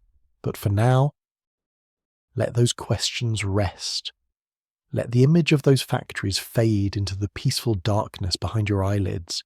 The mill still ran, the coal was still mined, the goods were still produced and sold, supply and demand still worked their invisible magic. The world was being remade, human life was being transformed, all through the amplification of those simple principles that medieval merchants had intuited and Adam Smith had articulated. More supply meant lower prices, meant more demand, meant more production. The cycle turned, faster and faster, building the modern world one machine, one factory, one trainload of goods at a time. The Industrial Revolution unleashed supply and transformed economies as we've seen. Factories hummed, railways spread like iron vines across continents. Goods poured into markets in quantities that would have been unimaginable just decades earlier. But through all this transformation, through all this material change, a question lingered. The question that had occupied Adam Smith and would occupy thinkers for generations. How exactly do markets work? What are the precise mechanisms by which supply and demand find their balance? Could these mechanisms be described with mathematical precision, with the clarity and elegance of natural laws? In the late 1800s, a new generation of economists began to answer these questions. They brought tools from mathematics and physics, treating economics as a science that could be formalized, quantified, expressed in equations and graphs. Among these thinkers, one stands out for the clarity and influence of his work. His name was Alfred Marshall, and he would give us the diagrams we still use today, the visual language through which we understand supply and demand. Let me take you to Cambridge, England, in the late Victorian era. This was a world of gaslight and coal fires, of horse-drawn carriages and emerging electric trams, of profound faith in progress and science. Cambridge University was one of the great centres of learning in the English-speaking world, producing mathematicians and physicists and, increasingly, economists who tried to apply mathematical rigour to human behaviour and market phenomena. Alfred Marshall was born in 1842 to a lower middle-class family. His father was a bank cashier, strict and demanding, expecting Alfred to enter the clergy. But Marshall's talents lay elsewhere. He excelled at mathematics, won scholarships, and instead of theology studied mathematics and physics at Cambridge. He showed early promise, seemed destined for a career in pure mathematics. But something else captured his interest. Walking through the working-class districts of London and other industrial cities, Marshall was struck by poverty, by the material deprivation he saw, by the contrast between the wealth of Victorian Britain and the struggles of its poorer citizens. He began to wonder whether economics might offer solutions, whether understanding how economies worked might point toward ways to reduce poverty, to make prosperity more widely shared. This moral concern drove him toward economics. He didn't abandon mathematics, he would use it extensively in his economic work, but mathematics became a tool for understanding social questions rather than an end in itself. Marshall studied the existing economic literature. He read Adam Smith, David Ricardo, John Stuart Mill, the classical economists who had laid foundations, but he found their work incomplete. They had insights, yes, but they lacked precision. They described tendencies and principles, but often without rigorous logical development. Marshall wanted to do better, to create a systematic framework for understanding how markets worked, how prices were determined, how supply and demand interacted. In 1890, after years of work, Marshall published Principles of Economics. The book would become the standard economics textbook for decades, shaping how generations of economists thought about markets. It was dense, careful, filled with both verbal reasoning and mathematical appendices. Marshall believed in explaining ideas in words first, then supporting them with mathematical proofs for those who wanted the rigour. He wanted economics to be accessible to practical people, to businessmen and policymakers, not just to mathematicians. The heart of Marshall's contribution was the supply and demand diagram, the crossing curves that have become the iconic image of economic thinking. Let me describe how Marshall thought about this, how he visualized market processes. Imagine a market for some good, let's say wheat. There are many farmers growing wheat, many buyers wanting to purchase wheat. Marshall asked, what determines the price at which wheat trades? And his answer involved thinking about two relationships, two curves, which when placed on the same graph would intersect at the market price and quantity. First, the demand curve. Think about buyers of wheat. At very high prices, say £10 per bushel, most buyers would purchase very little wheat. It's too expensive. They'd use substitutes, eat other grains, reduce consumption. Only the wealthiest buyers or those with the most desperate need would pay such a price. So at £10, the quantity demanded would be small. Now imagine the price falls to £5 per bushel. More buyers would enter the market. Those who were priced out at £10 could now afford wheat. Those who were buying small amounts might buy more. The quantity demanded increases. If the price falls further to £2, even more buyers participate, even more wheat is purchased. The relationship between price and quantity demanded is inverse. As price falls, quantity demanded rises. Marshall represented this as a downward sloping line on a graph, with price on the vertical axis and quantity on the horizontal axis.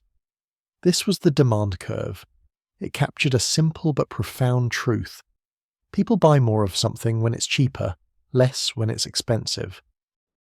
The exact shape of the curve depends on how responsive demand is to price changes, but the downward slope is nearly universal. Now, the supply curve. Think about farmers deciding how much wheat to grow. At very low prices, say £1 per bushel, many farmers wouldn't bother growing wheat. It wouldn't cover their costs, the seed, the labour, the wear on equipment, the opportunity cost of using land for wheat instead of something else. Only the most efficient farmers, those with the best land and lowest costs, would grow wheat at £1.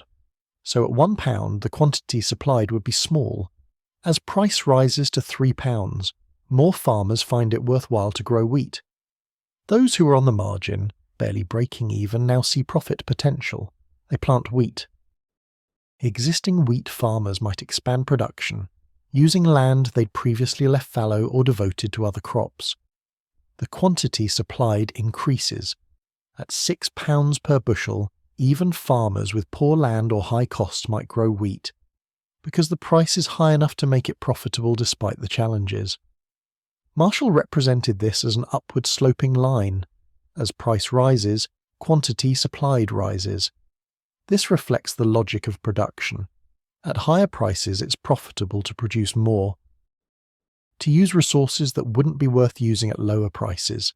The supply curve captures this relationship between price and the quantity producers are willing to supply. Now here's the beautiful part. Marshall placed both curves on the same graph. The downward sloping demand curve and the upward sloping supply curve intersect at a single point. This intersection represents the equilibrium, the price and quantity where the amount buyers want to purchase exactly equals the amount sellers want to sell. At this equilibrium price, the market clears. There's no surplus of unsold wheat, no shortage leaving buyers unsatisfied. Supply equals demand. Marshall called this the market equilibrium, and he showed that markets naturally tend toward this point. Suppose the price is above equilibrium. At this high price, quantity supplied exceeds quantity demanded. There's a surplus. Farmers can't sell all their wheat. What do? They lower their prices to attract buyers. As price falls, quantity demanded rises and quantity supplied falls, moving toward equilibrium. Conversely, suppose price is below equilibrium. Now quantity demanded exceeds quantity supplied. There's a shortage. Buyers compete for the limited wheat available, bidding up the price.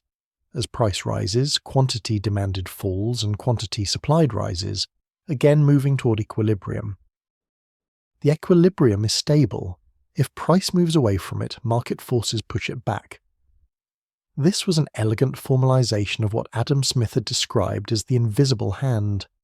The crossing of supply and demand curves showed precisely how individual decisions by countless buyers and sellers, each pursuing their own interests, produced a market-clearing price and quantity. No central planner needed to calculate the right price. The market found it through the interaction of supply and demand. Marshall went further, introducing the concept of elasticity. Some goods, he observed, see large changes in quantity demanded when price changes. These goods have elastic demand. Luxury items tend to be elastic. If the price of champagne rises significantly, people can easily reduce consumption or switch to cheaper alternatives. Other goods see small changes in quantity demanded even when price changes substantially. These goods have inelastic demand. Necessities tend to be inelastic. If the price of bread rises, people still need to eat bread and may not reduce consumption much. Elasticity matters enormously for understanding markets. If demand is elastic, producers can't raise prices much without losing many customers. If demand is inelastic, producers have more pricing power. The same concept applies to supply. Elastic supply means quantity supplied responds strongly to price changes. Inelastic supply means quantity supplied changes little, even when price changes significantly. Think about agricultural products in the short run. A farmer has already planted wheat. The growing season is months long. If wheat prices rise after planting, the farmer can't immediately increase supply. The wheat is already in the ground, growing at its own pace. Supply in the short run is inelastic, but in the long run, if wheat prices remain high, farmers will plant more wheat next year, expand their wheat acreage, invest in better equipment. Long-run supply is more elastic than short-run supply. Marshall formalized all of this with mathematical precision. He showed that elasticity could be measured as the percentage change in quantity divided by the percentage change in price.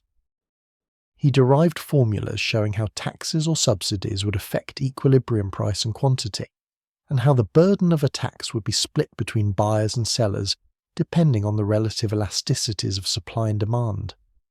These might sound like abstract technicalities, but they had real practical implications. Understanding elasticity helps predict how markets will respond to changes. If government imposes a tax on a good with inelastic demand and elastic supply, most of the tax burden falls on consumers. If demand is elastic and supply is inelastic, most of the burden falls on producers. This isn't ideology or opinion, it's mathematical necessity, following from how supply and demand curves behave. Marshall also introduced the concepts of consumer surplus and producer surplus. Consumer surplus is the difference between what consumers are willing to pay for a good and what they actually pay. Imagine you'd be willing to pay £5 for a loaf of bread, but the market price is only £2. You gain £3 of surplus value.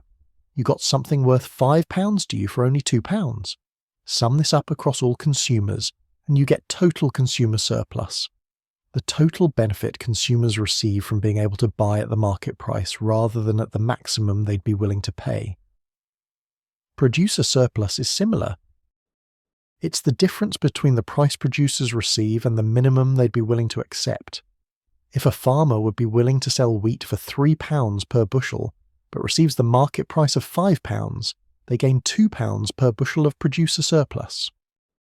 Total producer surplus is the benefit producers receive from selling at the market price rather than at the minimum they'd accept. Together, consumer surplus and producer surplus represent the total social benefit from trade. The value created by exchange. Markets create value by enabling trades that make both parties better off. The buyer gets something they value more than the money they pay. The seller gets money they value more than the good they give up. Both benefit. The sum of these benefits is the social surplus generated by the market. This framework allowed Marshall to analyze market efficiency. A competitive market in equilibrium maximizes total surplus. Any other price or quantity would reduce total. Surplus. If quantity is below equilibrium, There are mutually beneficial trades not happening. Buyers who would value the good more than it costs to produce aren't able to buy it. If quantity is above equilibrium, resources are being wasted producing goods that buyers don't value as much as it costs to produce them. This was a powerful argument for free markets. Markets, left to themselves, tend toward outcomes that maximize social benefit, at least in certain conditions. Those conditions, many buyers and sellers, no barriers to entry, perfect information, no externalities, might not always hold in reality. But the theoretical insight was important. It showed why markets often work well, why interfering with market prices often reduces social welfare. But Marshall wasn't a dogmatic free market advocate. He understood market failures.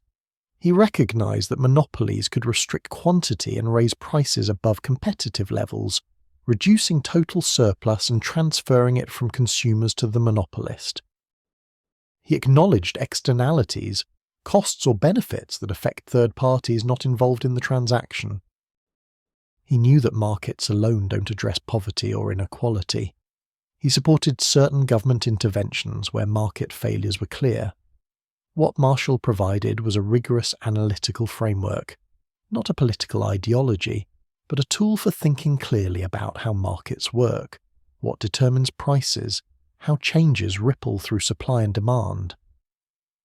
The crossing supply and demand curves became the universal language of economics, taught to every student, used by analysts and policymakers worldwide. Let's think about this framework in action. Imagine a new technology reduces the cost of producing wheat. What happens? The supply curve shifts to the right. At any given price, farmers are now willing to supply more wheat because their costs are lower. The new supply curve intersects the demand curve at a lower price and higher quantity. Consumers benefit from lower prices. Farmers produce and sell more wheat. If demand is elastic, the increase in quantity might be large enough that farmers' total revenue increases despite the lower price. Or imagine a health study announces that wheat has newly discovered health benefits. What happens? The demand curve shifts to the right at any given price. Consumers want to buy more wheat. The new demand curve intersects the supply curve at a higher price and higher quantity. The price rise signals farmers to produce more wheat. Farmers benefit from the higher price. Consumers buy more wheat despite paying more, because they value it more highly. These are the mechanics of supply and demand. Shifts in curves versus movements along curves, equilibrium adjusting to changes, prices serving as signals that coordinate behavior. All of this made precise and visual through Marshall's diagrams. Marshall spent decades refining his ideas, teaching at Cambridge, training students who would become influential economists themselves. He was cautious, careful, always aware that mathematics might mislead if applied too rigidly to human behavior. He famously advised using mathematics as a shorthand but translating results back into English, never publishing economics that couldn't be explained in words. He worried that excessive mathematical abstraction might lose sight of real human concerns. His quote 9 went through 8 editions in his lifetime. Each revised, refined, responded to criticisms and new ideas. The book's influence was immense, not just in Britain, but worldwide. It shaped economics as a discipline, established standards for rigor and clarity, provided vocabulary and concepts that became standard. As you lie there, perhaps feeling sleep approaching like a gentle tide, picture those intersecting curves. The demand curve sloping down from left to right, the supply curve sloping up, meeting at the equilibrium point. There's something aesthetically pleasing about it, isn't there? The symmetry, the inevitability of the intersection, the way those two lines capture the complexity of millions of human decisions and reduce them to something simple and beautiful. Behind those curves are real people, farmers making planting decisions, bakers deciding how much flour to buy, families budgeting for groceries, merchants calculating profit margins, each acting on their own knowledge, their own interests, their own circumstances. And yet somehow all of these individual actions aggregate into the market, express themselves through supply and demand, settle at the equilibrium price where supply equals demand. Marshall showed us how to see this process clearly, how to think about it rigorously, how to predict how markets will respond to changes. The framework isn't perfect. Real markets are messier than smooth curves suggest. People aren't perfectly rational. Information isn't perfect. Externalities and market power complicate things. But the framework captures essential truths about how markets work, truths that hold across times and places and products. The supply and demand diagram is now so familiar we might forget how much insight it contains. It explains why prices rise when goods become scarce and fall when they become abundant. It shows why price controls that keep prices below equilibrium create shortages, while price supports above equilibrium create surpluses. It clarifies who benefits and who loses from taxes, subsidies, or trade restrictions.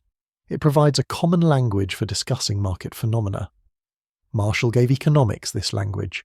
He took intuitions that traders and merchants had possessed for centuries and formalized them into a coherent theory.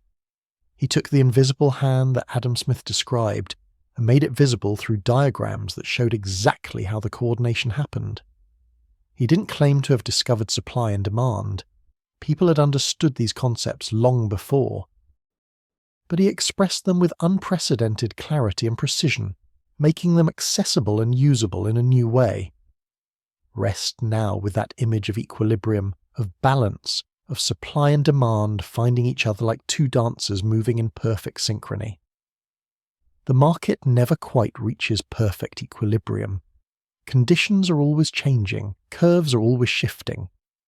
But the tendency toward equilibrium is real. The pull is constant.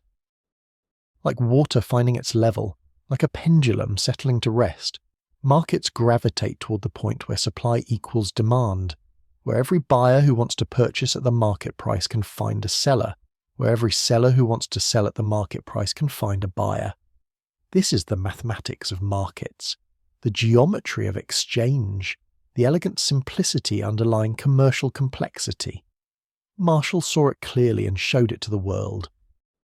Those crossing curves, drawn on a page in late Victorian Cambridge, would illuminate economic thinking for more than a century and counting, would teach millions of students how markets work, would provide tools for understanding everything from medieval grain markets to modern financial markets, to the apps on our phones that match buyers and sellers in real time. The fundamental insight remains the same. Supply and demand finding their balance, creating order from individual chaos, making the invisible hand visible at last.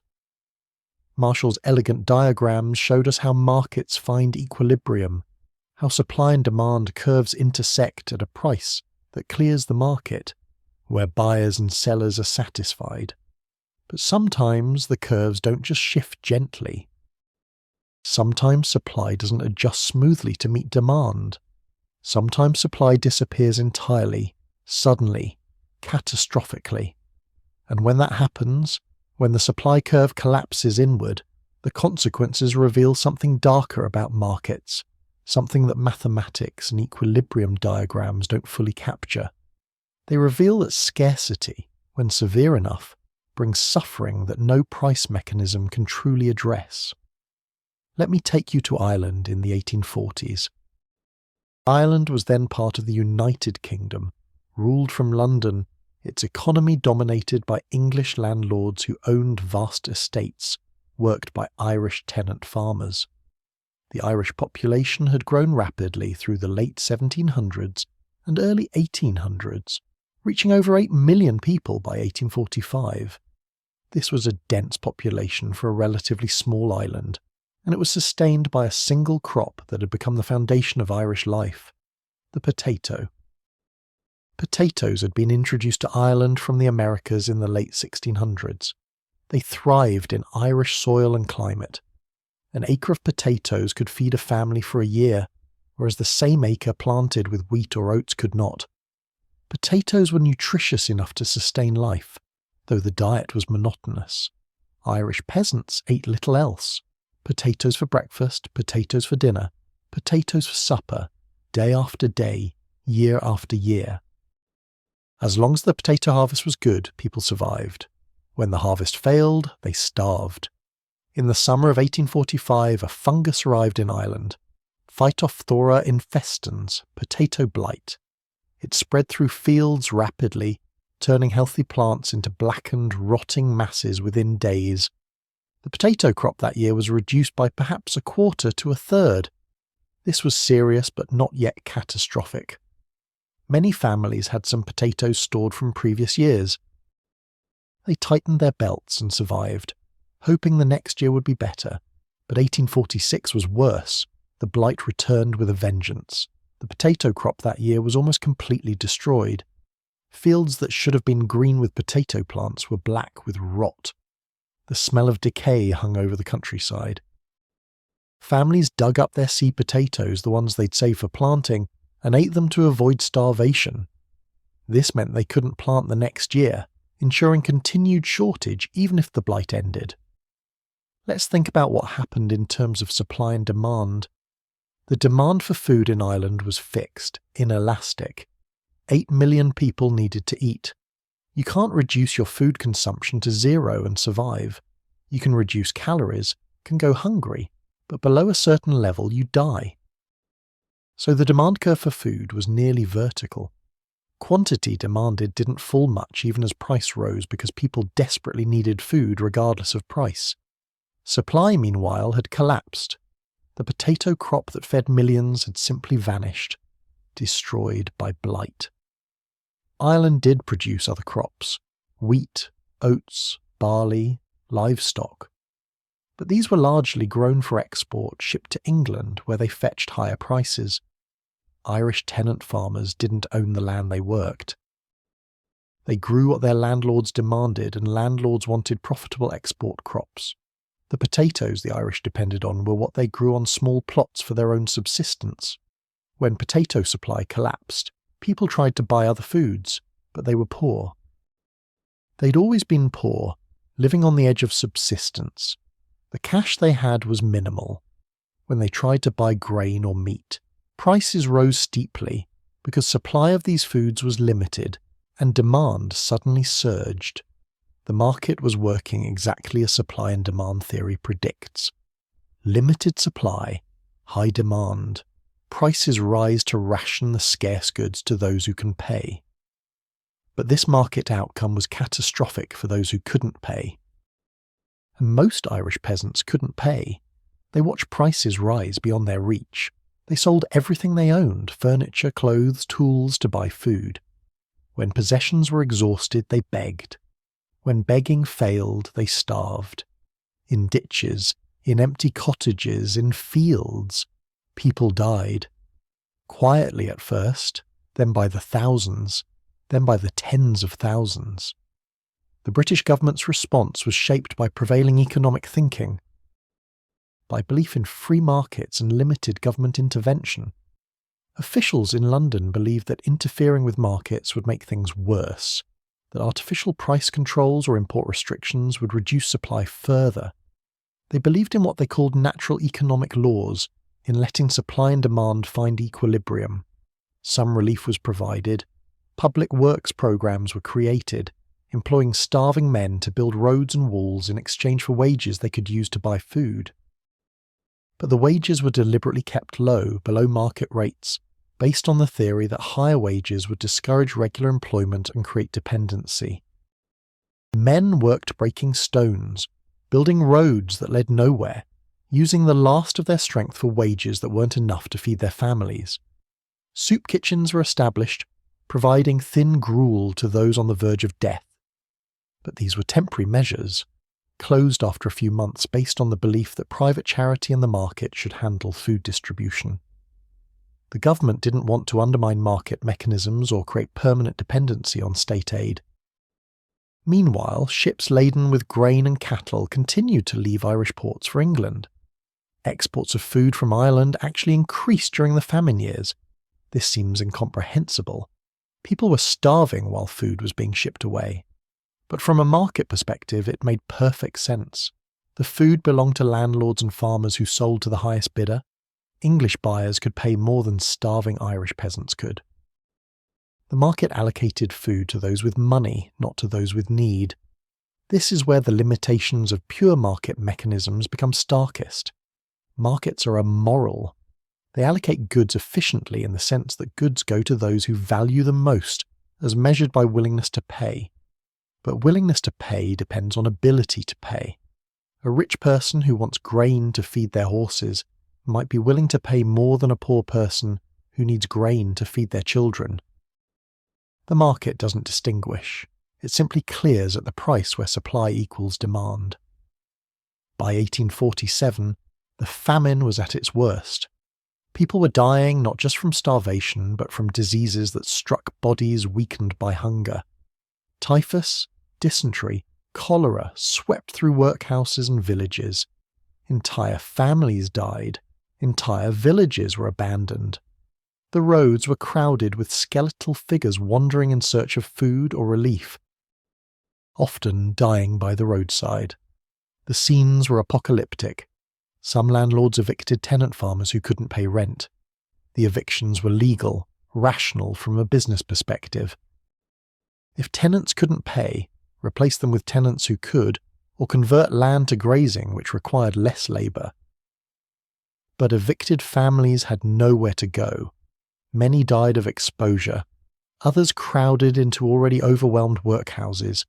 Still others begged for passage on ships to America or Canada, fleeing Ireland for any alternative, no matter how uncertain. The ships they sailed on became known as coffin ships. Overcrowded, unsanitary, provisioned inadequately. These vessels saw mortality rates of 20 or 30% during the Atlantic crossing. People who survived the famine in Ireland died at sea, or arrived in North America sick, traumatized, destitute. But still they came, by the hundreds of thousands, because staying meant certain death. By the time the famine ended around 1852, Ireland's population had fallen by roughly 2 million. Perhaps 1 million died of starvation and disease. Another million emigrated. The landscape was transformed. Thousands of cottages stood empty, gradually crumbling.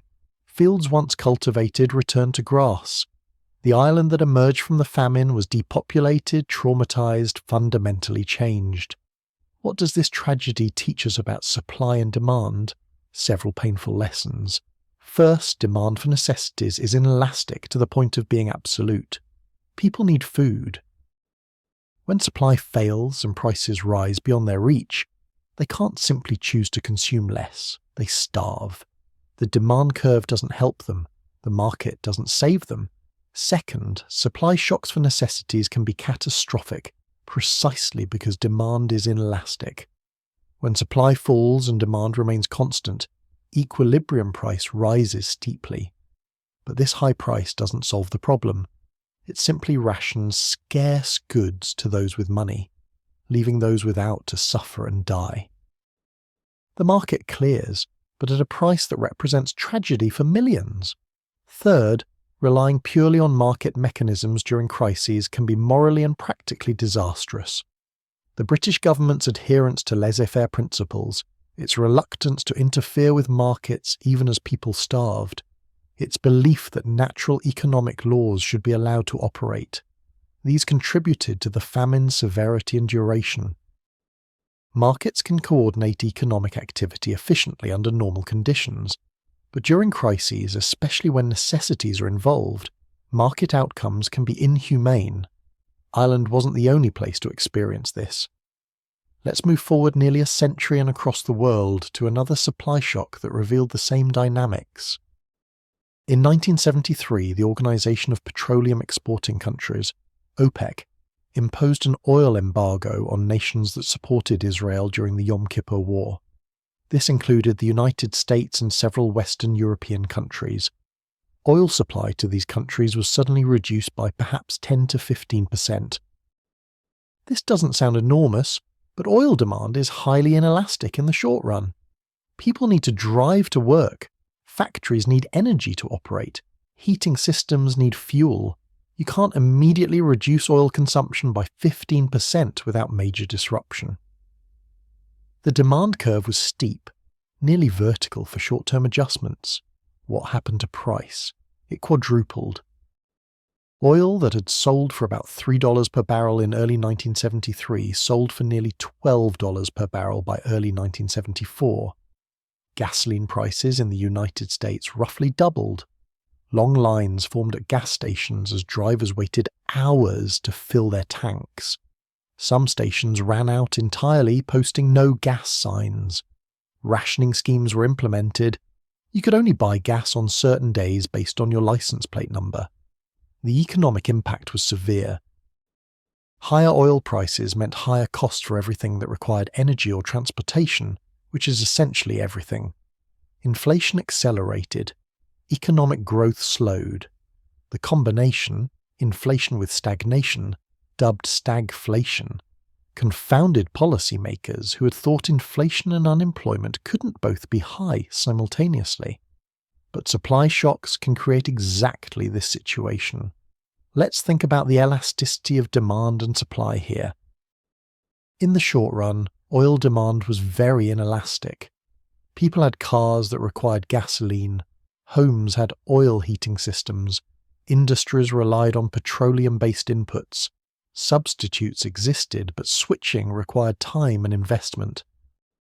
You couldn't immediately buy an electric car or convert your heating system, so in the short term, demand barely budged even as prices soared. Supply was also inelastic in the short run. Oil production requires infrastructure, wells, refineries, pipelines, tankers. You can't quickly increase production even when prices rise steeply. Drilling new wells takes years. Building new refineries takes even longer, so supply remained constrained and the market equilibrium settled at much higher prices. Over the long run, both supply and demand became more elastic. High prices incentivized conservation. People bought smaller, more fuel-efficient cars. Industries invested in energy-saving technologies. Homes added insulation and upgraded heating systems. Demand gradually adjusted downward. On the supply side, high prices made previously uneconomical oil sources viable. North Sea oil, Alaskan oil, offshore drilling. All became profitable at the new higher prices. Supply gradually increased. By the early 1980s, oil prices had stabilized and even declined somewhat. But in the interim, millions of people suffered. Families struggled to afford heating fuel during cold winters. Workers lost jobs as industries contracted due to higher energy costs. Retirement savings were eroded by inflation. The supply shock and resulting price spike had real human costs, even though eventually the market adjusted. The oil shocks revealed something else important. When supply of a critical commodity is controlled by a cartel, by a group of producers who coordinate to restrict output, market outcomes can be manipulated. OPEC was exercising market power. By collectively restricting supply, member countries drove prices far above the competitive level. They transferred wealth from oil-consuming nations to oil-producing nations, earning windfall profits. This is the opposite of a competitive market where no single producer can influence price. In a competitive market, supply curves represent the collective willingness of many producers to supply goods at various prices, and no individual producer can restrict supply enough to raise prices. But when producers collude, when they act as a monopoly or cartel, they can deliberately restrict supply below competitive levels, driving prices higher and capturing more of the surplus that would otherwise go to consumers. The market still clears. There's still an equilibrium where the quantity that the cartel is willing to supply equals the quantity consumers demand at the inflated price. But this equilibrium represents a market failure, an outcome that reduces total social welfare compared to competitive equilibrium. Consumer surplus is reduced by more than producer surplus increases, creating what economists call deadweight loss, value that could have been created through trade but isn't because quantity is below the efficient level. Let's come back to the fundamental insight about supply shocks and scarcity. When supply of necessities falls dramatically, Especially when demand is inelastic, prices rise steeply. This serves the function of rationing scarce goods, ensuring they go to those who value them most as measured by willingness to pay. But willingness to pay conflates value and ability to pay.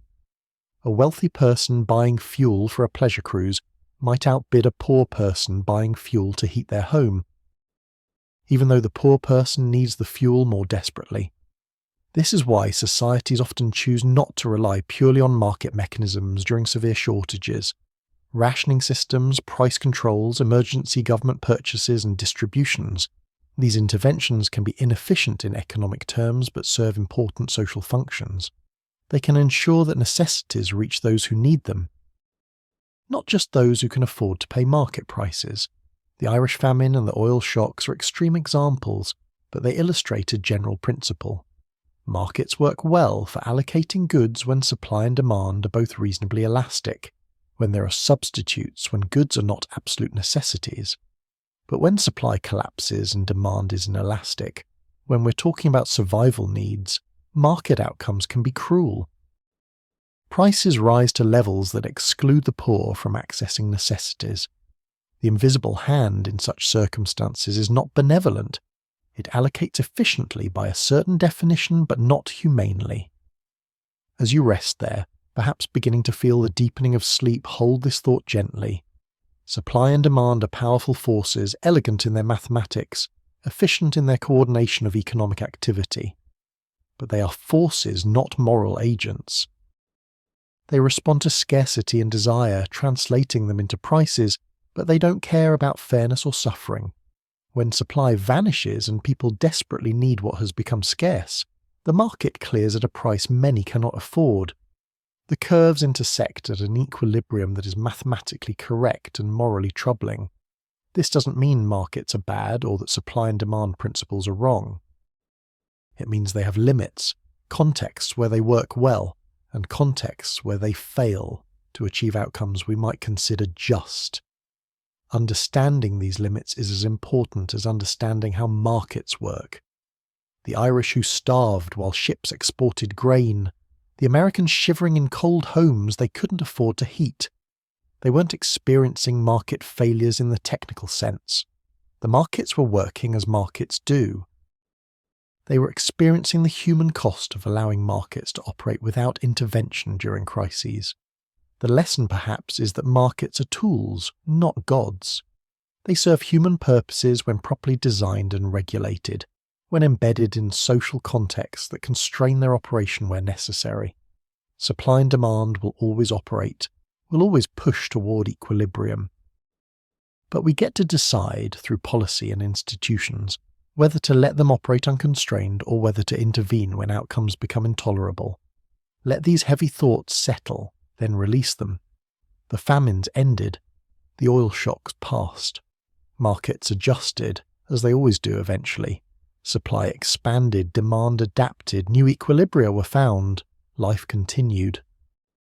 But the memory of those who suffered, who died in ditches in Ireland or struggled through cold winters during the oil crisis, reminds us that behind every supply and demand curve are real people with real needs, real suffering, real lives. The mathematics of markets is clean and elegant. The human reality is messy and sometimes tragic. Both truths coexist, neither negating the other, together forming a fuller picture of how supply and demand shape our world. We've explored how supply and demand work in the abstract, how they adjust to shocks and crises, how they can create both prosperity and suffering. But there's something remarkable about watching these forces operate in real time, in concentrated form, in a setting where price discovery happens not gradually over weeks or months, but within minutes or even seconds. I'm talking about auctions, those fascinating rituals where buyers and sellers come together and prices emerge through open competition, making visible the invisible hand, revealing exactly what people are willing to pay, showing us supply and demand in their purest, most transparent form. Let me take you to a warm afternoon in London, to one of the great auction houses on New Bond Street. Let's say it's Christie's or Sotheby's. There's institutions that have been conducting auctions for hundreds of years. We're in a high-ceilinged room with wood panelling and elegant lighting. Rows of seats face a raised platform where the auctioneer stands. Along the walls hang paintings, or perhaps displayed on tables are sculptures, ceramics, jewellery, whatever treasures are being sold that day. The room is filling with people, some obvious collectors, some dealers, some simply curious observers permitted to watch. The auctioneer takes their position, gavel in hand. They welcome the assembled crowd, perhaps make a few preliminary remarks, then announce the first lot. An assistant brings forward the item, or directs attention to it if it's already displayed. The description is read: artist, date, provenance, condition. Then the bidding begins. The auctioneer suggests an opening bid. Perhaps silence greets this number. It's too high. The auctioneer drops the opening price, trying to find a level where someone is willing to start. A paddle raises. Someone has bid. The auctioneer acknowledges them, then looks around the room for a higher bid. Another paddle. The price increases by the increment specified, perhaps 10%, perhaps a fixed amount depending on the price level. Back and forth the bidding goes. The auctioneer's voice maintains steady rhythm, calling out prices, acknowledging bidders, encouraging higher bids. The price climbs. Some bidders drop out as it exceeds their maximum willingness to pay. Eventually only two remain, competing directly with each other. The increments continue. One bidder hesitates, shakes their head, drops out. The auctioneer confirms, going once, going twice, sold, and the gavel falls. The item has a new owner. The price it sold for is now recorded history. A data point that will inform future valuations. Let's think about what just happened in terms of supply and demand. The supply in this auction was fixed at exactly one item. The supply curve is a vertical line. At any price, the quantity available is one, no more, no less. The demand side is represented by all the potential buyers in the room and on phone lines to remote bidders. Each has a maximum price they're willing to pay, their reservation price based on how much they value the item. As the price rises during the bidding, buyers with lower reservation prices drop out. The quantity demanded falls as price increases. This is the downward sloping demand curve we've discussed. The auction continues until the price reaches a level where quantity demanded equals quantity supplied, which in this case means exactly one person still willing to bid. That person wins, paying their bid, which is one increment above the reservation price of the second highest bidder. This final price represents the market clearing price for this unique item. It's the price where supply equals demand. It reveals information that wasn't previously known. What this particular item is worth to the people competing for it on this particular day. Unlike markets where prices are posted and transactions happen continuously, the auction concentrates price discovery into a single dramatic event. But auctions come in different forms, each revealing supply and demand dynamics differently. The English auction I just described with ascending prices is just one type. Let me tell you about Dutch auctions, which work in reverse. Imagine you're in Aalsmeer, the Netherlands, at the massive flower auction held there every morning. This is one of the world's largest commercial buildings, covering an area equivalent to more than 100 football fields. Inside, trolleys loaded with flowers roll through auction rooms where buyers sit in tiered seats facing large clocks. These clocks are the key to Dutch auctions. When a lot of flowers appears, the clock hand starts at a high price and ticks downward rapidly. Buyers watch tensely. The first to press their button stops the clock and wins the flowers at that price. If no one presses their button, the clock continues dropping until someone decides the price is low enough to buy, or until it reaches the seller's reserve price and the flowers are withdrawn unsold. Why would anyone press their button? Because if they wait for a lower price, someone else might press first and they'll get nothing. It's a game of nerves. The optimal strategy is to bid at your true valuation, the maximum you're willing to pay. Bid earlier, and you pay more than necessary. Wait longer, and you risk losing to another bidder. The Dutch auction reveals the highest price at which demand meets supply, just like the English auction, but through a different mechanism. Instead of price rising until only one buyer remains, price falls until one buyer accepts. The psychology is different. In English auctions, the excitement of competition can drive prices higher as bidders get caught up in wanting to win. In Dutch auctions, the pressure to act before someone else does creates different dynamics, but both eventually arrive at market clearing prices. Now let's think about agricultural auctions, the kind that have existed for centuries. Picture a tobacco auction in the American South in the 1940s or 50s, before these began to disappear. Warehouses full of tobacco leaves, piled in neat rows, buyers representing cigarette manufacturers walking the rows, examining the tobacco, noting quality. Then, the auction begins. The auctioneer, famous for their rapid-fire chant that's barely comprehensible to outsiders, moves down the rows. The tobacco farmers stand by their crops, hoping for good prices. The auctioneer calls out prices so fast it sounds like singing, a rhythmic babble punctuated by sold. Buyers signal their bids with tiny gestures, a nod, a raised finger, movements so subtle that only the auctioneer catches them. Within seconds, a pile of tobacco has been sold, and the auctioneer moves to the next pile. This kind of auction handles large volumes rapidly. It's efficient for commodities where many units must be sold quickly.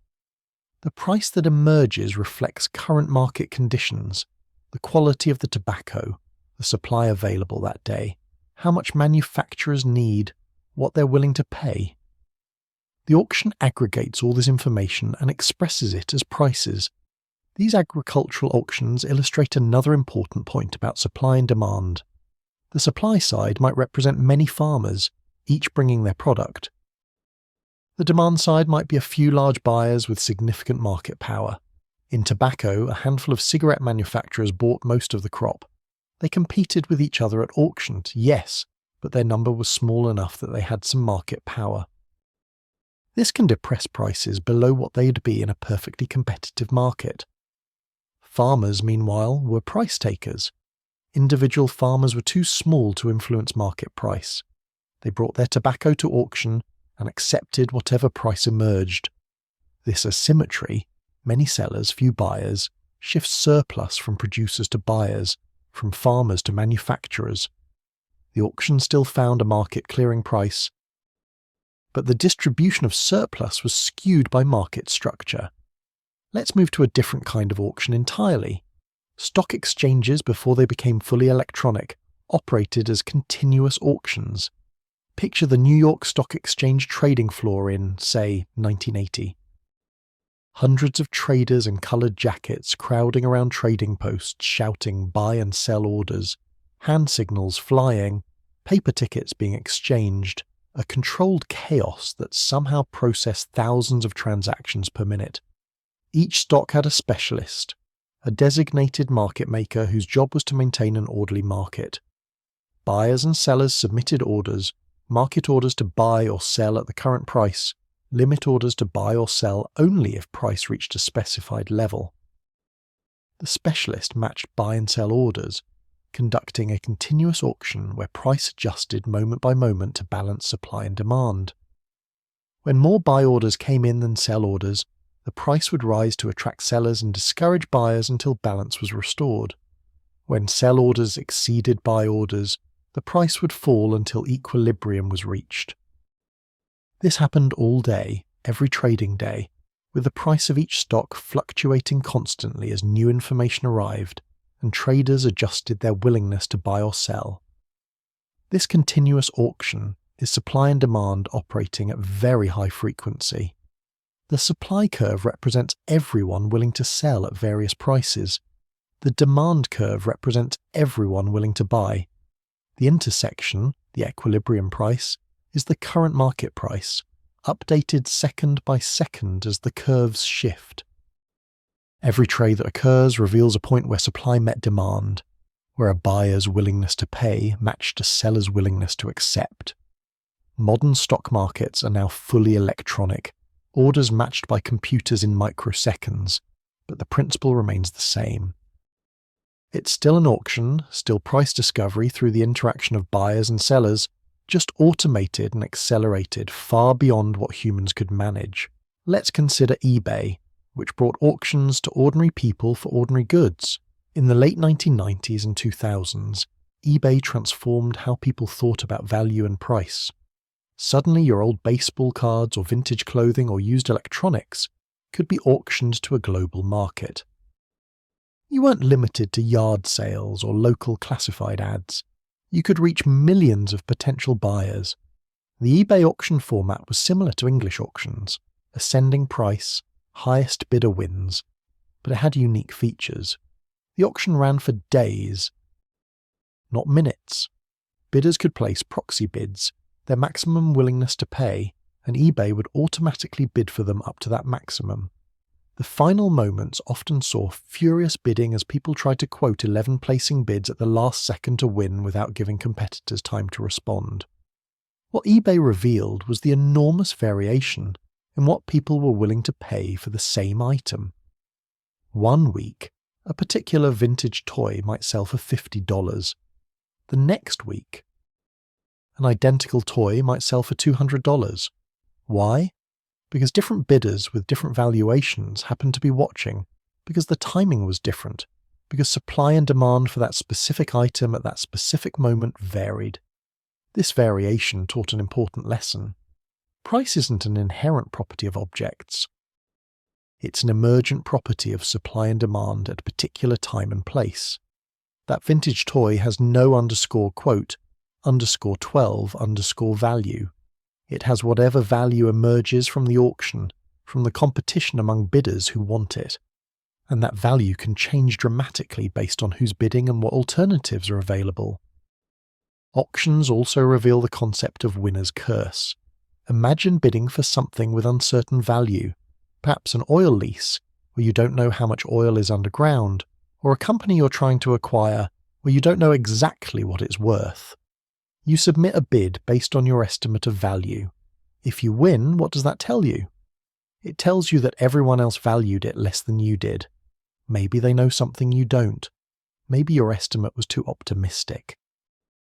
The fact that you won suggests you might have overpaid. This winner's curse affects behavior in auctions with uncertainty. Sophisticated bidders shade their bids downward to account for it, bidding less than their estimate of value because they know winning means they probably overestimated. But less experienced bidders sometimes don't account for this, winning auctions and discovering they paid too much. Let's think about government auctions for things like radio spectrum or timber rights or oil leases.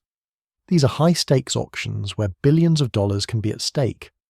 Governments want to maximize revenue, to extract as much of the value as possible. Bidders want to pay as little as they can while still winning valuable rights. The auction format matters enormously. Different formats can produce very different revenues for identical goods. Economists have devoted tremendous effort to designing auctions that achieve government objectives, maximizing revenue, allocating resources efficiently, preventing collusion among bidders. The result is auction theory, a sophisticated branch of economics that has real practical application. For example, simultaneous ascending auctions for multiple related items, like regional radio licenses, allow bidders to assemble packages of complementary licenses. Sealed bid auctions prevent bidders from seeing competitors' bids and reacting, potentially reducing collusion. Victory auctions, where the winner pays the second highest bid rather than their own bid, create incentives for truthful bidding at one's actual valuation. All of these auction formats are mechanisms for discovering prices, for matching supply and demand, for allocating goods to those who value them most. They reveal how much people are willing to pay, what resources are worth, where markets clear. In this sense, auctions make the invisible hand visible. They compress price discovery into observable events where we can watch supply and demand operate in real time. As you rest there, perhaps feeling sleep approaching more insistently now, picture an auction room. The auctioneer's rhythmic chant, the paddles rising and falling, the price climbing as bidders signal their willingness to pay more. See the moment when the final bid is made, when one person's valuation exceeds everyone else's, when supply finds its buyer and demand finds satisfaction. The gavel falls. Sold. An equilibrium has been reached, a price discovered, value revealed. Auctions have been used for thousands of years. The Romans auctioned war booty and slaves. Medieval merchants auctioned goods in market squares. The fundamental appeal has never changed. When you have something to sell and don't know what price to set, let buyers compete and discover the price through their bidding. When you want to buy something unique or scarce, enter the competition and reveal your valuation through your bids. Every auction is an experiment in supply and demand. The item is the supply, fixed and finite. The bidders represent demand, each with their own valuation, their own willingness to pay. The auction process elicits these valuations, aggregates them, and finds the point where they intersect. It's supply and demand made transparent, made dramatic, made human through the theatre of competitive bidding. And in that transparency lies insight. We see that value is subjective, that different people value the same thing differently. We see that price emerges from competition, from the interaction of multiple wills and desires. We see that information matters. Knowing what others are willing to pay influences what we're willing to pay. We see that context matters. The same item at different auctions with different bidders can sell for vastly different prices. Auctions remind us that markets aren't abstract forces but human institutions, places where people come together to trade, to discover value, to allocate resources. The elegance of supply and demand curves can make us forget this human element. But watch an auction and you're reminded. Those curves represent real people with real desires and real limits. The equilibrium price isn't calculated by an invisible formula. It's discovered through human competition, through the process of people revealing what they're willing to give up to get what they want. Rest with that image. The auction room quieting after the gavel falls, the winner perhaps smiling, perhaps wondering if they paid too much. The losers perhaps relieved they didn't win, perhaps regretting they didn't bid higher. The seller counting their proceeds, satisfied or disappointed depending on whether the price met expectations. And the item itself, unchanging through all this human drama, passing from one owner to another, its value determined not by any intrinsic property, but by what people were willing to pay for it in that moment, in that place, under those particular circumstances. This is how prices are born, through competition and revelation, through supply meeting demand in observable, tangible ways. Auctions strip away the mystery and show us the mechanism. They prove that supply and demand aren't just theories, but lived realities, processes we can watch unfold, dramas we can witness as abstract forces become concrete prices and specific allocations. The invisible hand becomes visible, and we see exactly how it works. Auctions show us supply and demand in action, reveal prices being discovered, demonstrate how value emerges from competition. But there's another side to this story, one that's perhaps more melancholy, more tinged with loss. Because just as surely as demand can surge and create markets, it can also vanish, can disappear entirely, leaving behind industries that no longer have any reason to exist. Let me tell you about what happens when the demand curve doesn't just shift, when it collapses entirely, when products become obsolete, when entire ways of making living simply cease to matter. Picture a workshop in upstate New York in the year 1890. It's a place that makes buggy whips, those essential implements used by drivers of horse-drawn carriages to encourage their animals forward. The workshop smells of leather and oil. Craftsmen sit at workbenches braiding strips of leather into whips, attaching handles, testing the flexibility and snap. This is skilled work, passed down through apprenticeship, refined over years of practice. The owner of this workshop has reason to feel secure. Demand for buggy whips is strong and seems likely to remain so. Every carriage needs a whip. As cities grow, as population expands, more carriages are needed, which means more whips. The business is stable, profitable, respectable. Sons follow fathers into the trade, tools are maintained and improved, orders are filled reliably. The future looks like an extension of the present, which looks like the past. But in Detroit, in workshops that look nothing like the buggy whip manufactory, something new is being built. Automobiles, horseless carriages. Carl Benz had built the first practical automobile in Germany in 1886. By the 1890s, various inventors and tinkerers were experimenting with motorized vehicles. They were curiosities, expensive toys for the wealthy. Unreliable contraptions that broke down frequently and frightened horses when they clattered down streets. The buggy whip maker, if he thought about automobiles at all, probably dismissed them. A fad, a novelty, something for eccentrics. Real transportation meant horses, meant carriages, meant whips. The automobile would never replace the horse. How could it? Horses didn't need refueling. They could traverse any terrain. They were familiar, understood, part of the fabric of daily life. The automobile was loud, smelly, complicated, impractical. But Henry Ford had a different vision. He wanted to make automobiles affordable for ordinary people, not just the wealthy. In 1908, he introduced the Model T. It was simple, sturdy, cheap to produce, and most importantly, cheap to buy.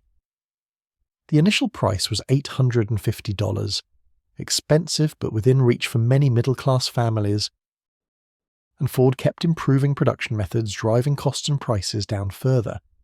By 1925, a Model T cost less than $300. The demand for automobiles exploded. In 1900, there were about 8,000 cars in America. By 1910, about 460,000. By 1920, about 8 million. By 1930, 23 million. This wasn't gradual change. This was transformation at a pace rarely seen in history. Within a single generation, America went from a country that travelled by horse to a country that travelled by car. And what happened to the demand for buggy whips? It disappeared. Not all at once, not immediately, but inexorably. As families bought automobiles, they stopped using carriages. As they stopped using carriages, they didn't need whips. The demand curve for buggy whips shifted left, then left again, then collapsed entirely. By 1930, the market for buggy whips had essentially ceased to exist. Think about this in terms of substitute goods. A substitute is a product that can replace another: tea and coffee, butter and margarine, coal and natural gas. When the price of one rises, demand for its substitute increases. But the automobile wasn't just a substitute for horse-drawn carriages. It was a superior substitute, better in almost every way once it became reliable and affordable. It was faster, went longer distances, didn't tire, didn't need to be fed and stabled. Once automobiles reached a certain threshold of quality and affordability, demand for horse-drawn transportation collapsed. This is different from what we saw with the Irish famine or oil shocks, where supply failed but demand remained. Here, supply was fine. Buggy whip makers could produce as many whips as ever. The problem was that no one wanted them anymore. Demand had vanished because the need the product served was now served better by something else. The buggy whip makers faced a brutal reality. Their skills were obsolete, their tools were worthless. Their knowledge, accumulated over decades, had no value in the emerging automobile age. Some adapted, found new trades, reinvented themselves. Others couldn't or didn't. Watched their businesses fail, ended their careers diminished and bitter. The market didn't care. The invisible hand reallocated resources ruthlessly. Labour and capital flowed from horse-related industries to automobile-related industries. Efficiency improved, society benefited overall, but the individuals caught in the transition often suffered greatly. Let me tell you about another industry that disappeared: ice harvesting. Before mechanical refrigeration, keeping food cold in summer required ice. And ice in summer meant ice that had been cut from frozen lakes and rivers in winter, stored in ice houses insulated with sawdust, and distributed to homes and businesses throughout warm months. Ice harvesting was a major industry in the northern United States and northern Europe in the 1800s. Every winter, teams of men would go out onto frozen lakes and rivers. Using special saws, they'd cut the ice into large blocks, perhaps 2 feet by 3 feet by a foot thick. These blocks would be floated down channels, cut in the ice to collection points, loaded onto sleds, transported to ice houses. It was cold, dangerous work. Men fell through ice and drowned. Frostbite was common, but it was steady employment, and the ice was essential. The demand for ice was strong and growing as cities expanded, as people became more prosperous. The desire for ice, for cold drinks, for food preservation, for comfort in summer heat, increased. The ice industry grew. Ice houses became larger and more sophisticated. Distribution networks expanded. Ships carried ice from northern lakes to southern cities, even to tropical countries. Natural ice from New England was shipped as far as India. Then came mechanical refrigeration. The technology was developed gradually through the late 1800s. By the early 1900s, electric and gas-powered refrigerators were becoming practical. They were expensive initially, but prices fell as production scaled up. More importantly, refrigerators were convenient. You didn't need to wait for the iceman's delivery. You didn't have water from melting ice dripping in your icebox. You could maintain consistent cold temperatures. The transition happened over several decades, but the outcome was inevitable. By the 1930s, electric refrigerators were common in American homes. By the 1950s, they were nearly universal. The demand for delivered ice collapsed. Ice houses were abandoned. The men who had made livings cutting and delivering ice had to find other work. The entire industry, which had employed thousands and represented significant capital investment, simply ceased to exist. Here again, the problem wasn't supply. Lakes still froze in winter. Ice could still be cut and stored. The problem was demand. Why would anyone buy delivered natural ice when they had electric refrigeration? The product had become obsolete, replaced by something better. The market reallocated resources from ice harvesting to manufacturing refrigerators and generating the electricity to power them. Society benefited enormously, but the ice harvesters themselves faced displacement and hardship. Let's move to more recent history, to an example many of us witnessed. Kodak, the photographic film and camera company, was founded in 1888 by George Eastman. For more than a century, Kodak dominated photography. Their film was the standard. Their cameras were ubiquitous. Kodak moment became synonymous with memories worth capturing. At its peak in the 1970s, Kodak employed more than 60,000 people in Rochester, New York alone, and over 140,000 worldwide. Kodak's business model was brilliant. Cameras were sold relatively cheaply, sometimes at a loss. The profit came from film, which people bought repeatedly. Every vacation, every birthday, every wedding meant buying film, then paying to have it developed and printed. Kodak made money throughout the process. The demand seemed permanent. People would always want to preserve memories, would always need film to do so. But in the 1970s, Kodak's own engineers invented the first digital camera. It was primitive, producing low-resolution black and white images, but it proved the concept. Photography without film was possible.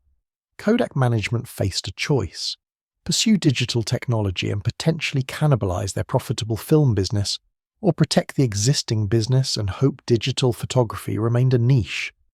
They chose to protect film. This seemed rational. Film quality was superior. Professionals preferred it. The infrastructure for developing and printing film was extensive.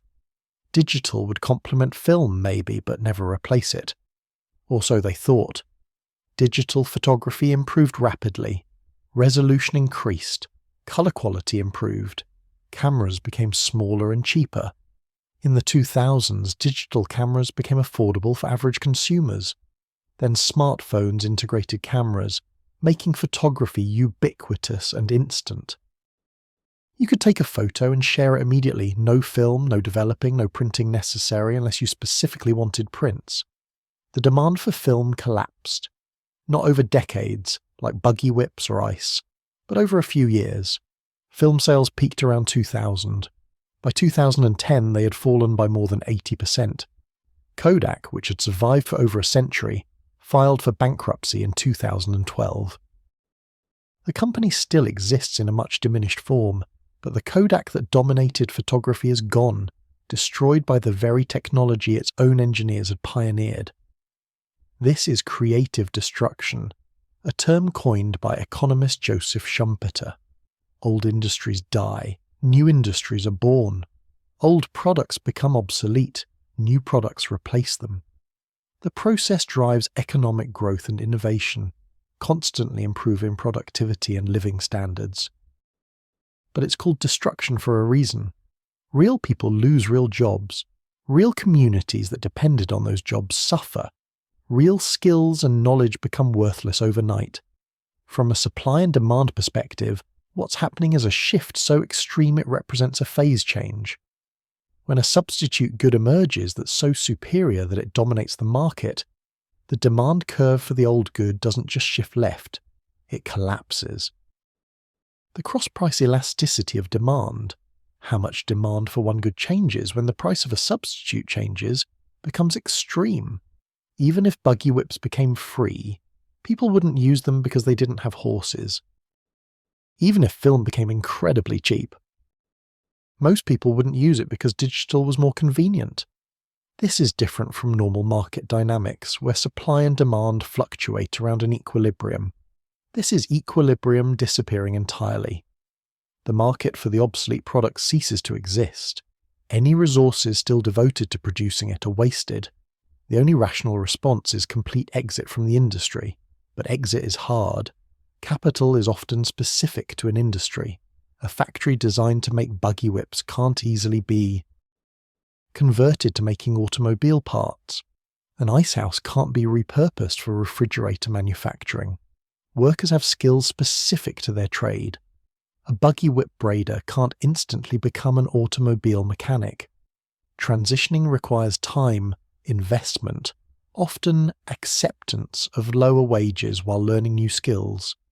Not everyone can make the transition, especially older workers near the end of their careers. Communities suffer too.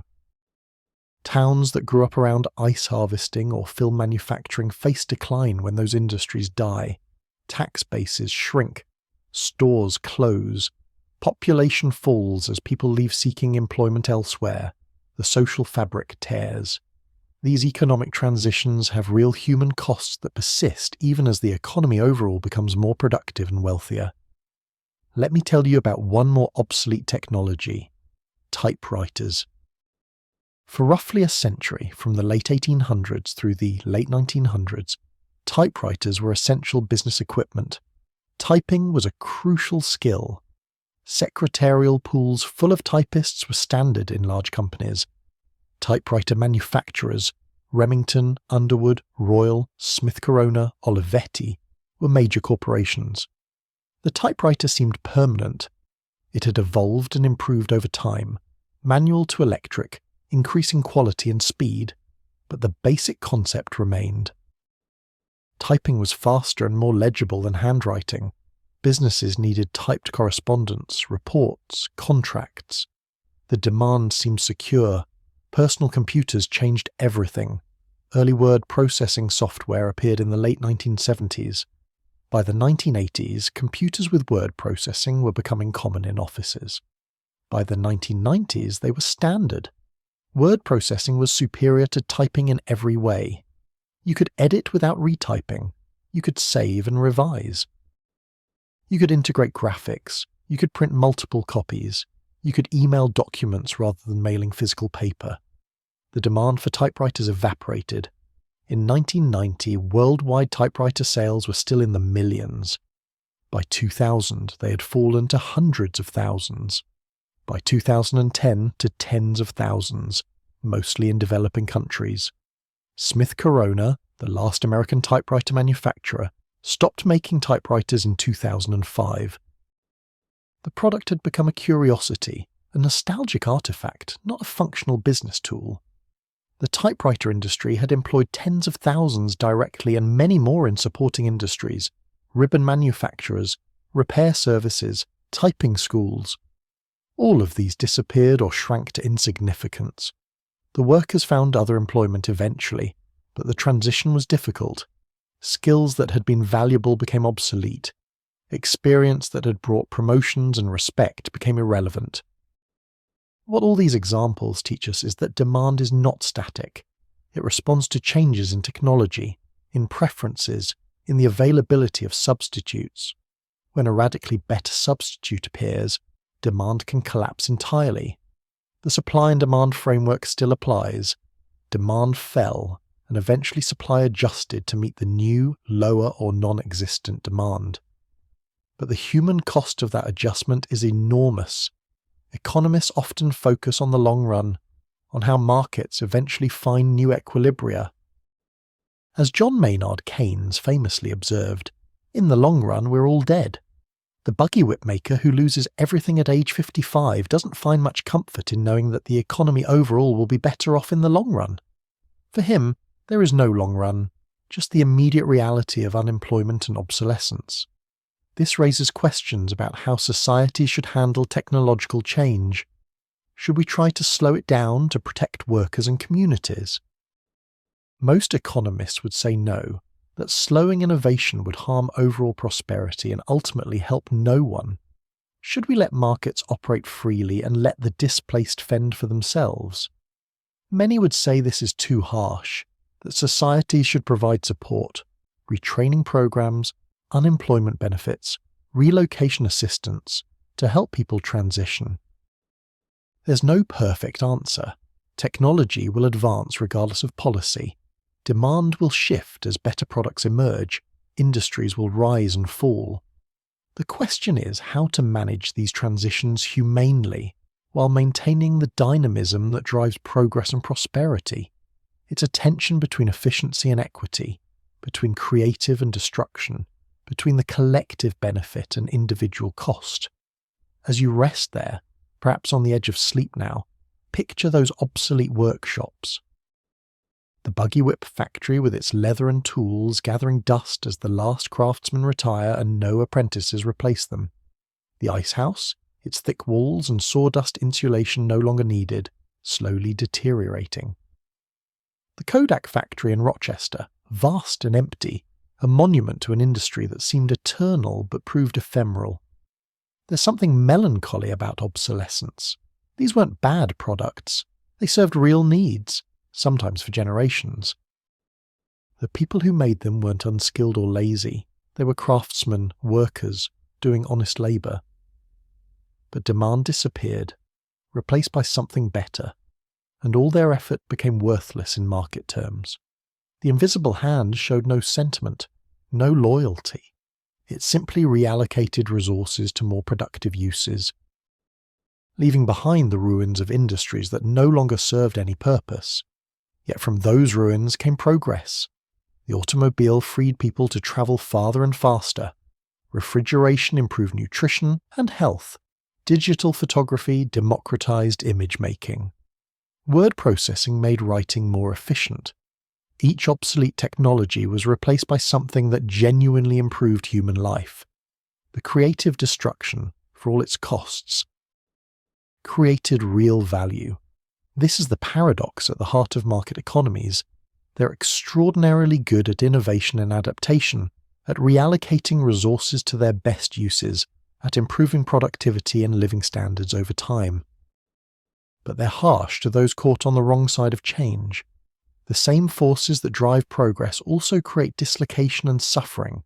The same demand shifts that reward innovation also punish those invested in the old ways.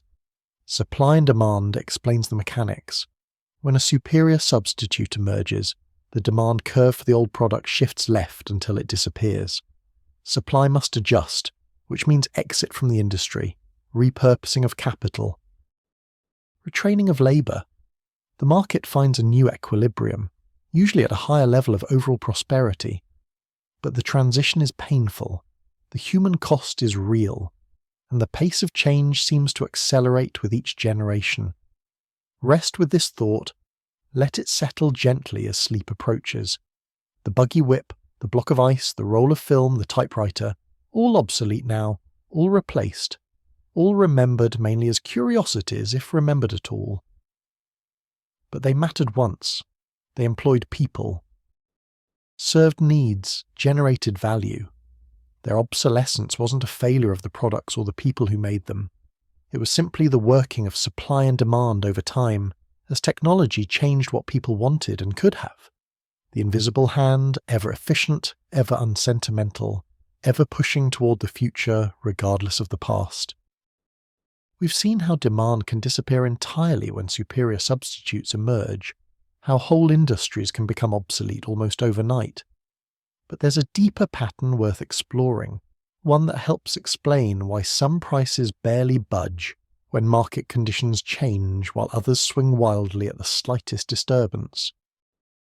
This pattern is called elasticity, and understanding it helps us see why insulin remains expensive even when people desperately need it, why luxury cars see sales plummet during recessions, why farmers can produce record harvests yet still struggle financially.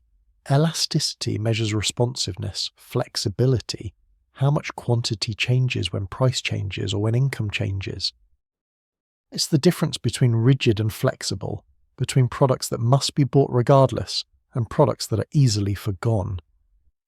Let me start with the most inelastic demand imaginable. Picture someone with type 1 diabetes. Their pancreas doesn't produce insulin, the hormone needed to regulate blood sugar. Without insulin injections, they'll die, usually within days or weeks. This isn't an exaggeration or a maybe. It's biological certainty. They need insulin the way they need oxygen and water. There are no substitutes. There are no alternatives. They must have it. Now imagine the price of insulin doubles. What happens to the quantity of insulin this person demands? It doesn't change. They still need the same amount to stay alive. If the price doubles again, quadruples, increases tenfold, they still need the same amount. Their demand is perfectly inelastic with respect to price. The demand curve is a vertical line. No matter what the price, the quantity demanded remains constant because the need is absolute. This creates a terrible situation. The person with diabetes has no choice but to pay whatever price is charged. They'll sacrifice other purchases, go into debt, do whatever necessary to obtain insulin. The supplier, knowing this, has enormous pricing power. They can raise prices and the quantity sold won't fall. All the burden falls on the consumer. All the surplus is captured by the supplier. The market provides no protection for the diabetic person. They're completely vulnerable. This is why insulin pricing has become such a contentious issue. In the United States, insulin prices increased dramatically over the past few decades. A vial that cost $25 in the 1990s might cost $300 or more in the 2010s. The quantity demanded didn't change. People still needed insulin. But they faced impossible choices: buy insulin and skip other necessities, ration insulin and risk health complications, cross borders to buy cheaper insulin in Canada or Mexico. The inelastic demand meant market forces alone wouldn't constrain prices. Contrast this with luxury goods, items purchased for pleasure or status rather than necessity. Imagine expensive sports cars, high-end watches, designer handbags. These products have very elastic demand. If the price of a Ferrari increases by 10%, the quantity demanded might fall by 30% or more. Why? Because people have alternatives. They can buy a different luxury car brand. They can buy a less expensive car that still meets their transportation needs. They can delay the purchase. They can decide they don't really need a new car at all. The key difference is substitutability and necessity. Insulin has no substitutes and is absolutely necessary for survival. Ferraris have many substitutes and are purchased for want, not need. This difference in elasticity profoundly affects how these markets work. Ferrari can't raise prices arbitrarily without losing sales. Insulin manufacturers face little market constraint on pricing because demand won't fall even as prices rise.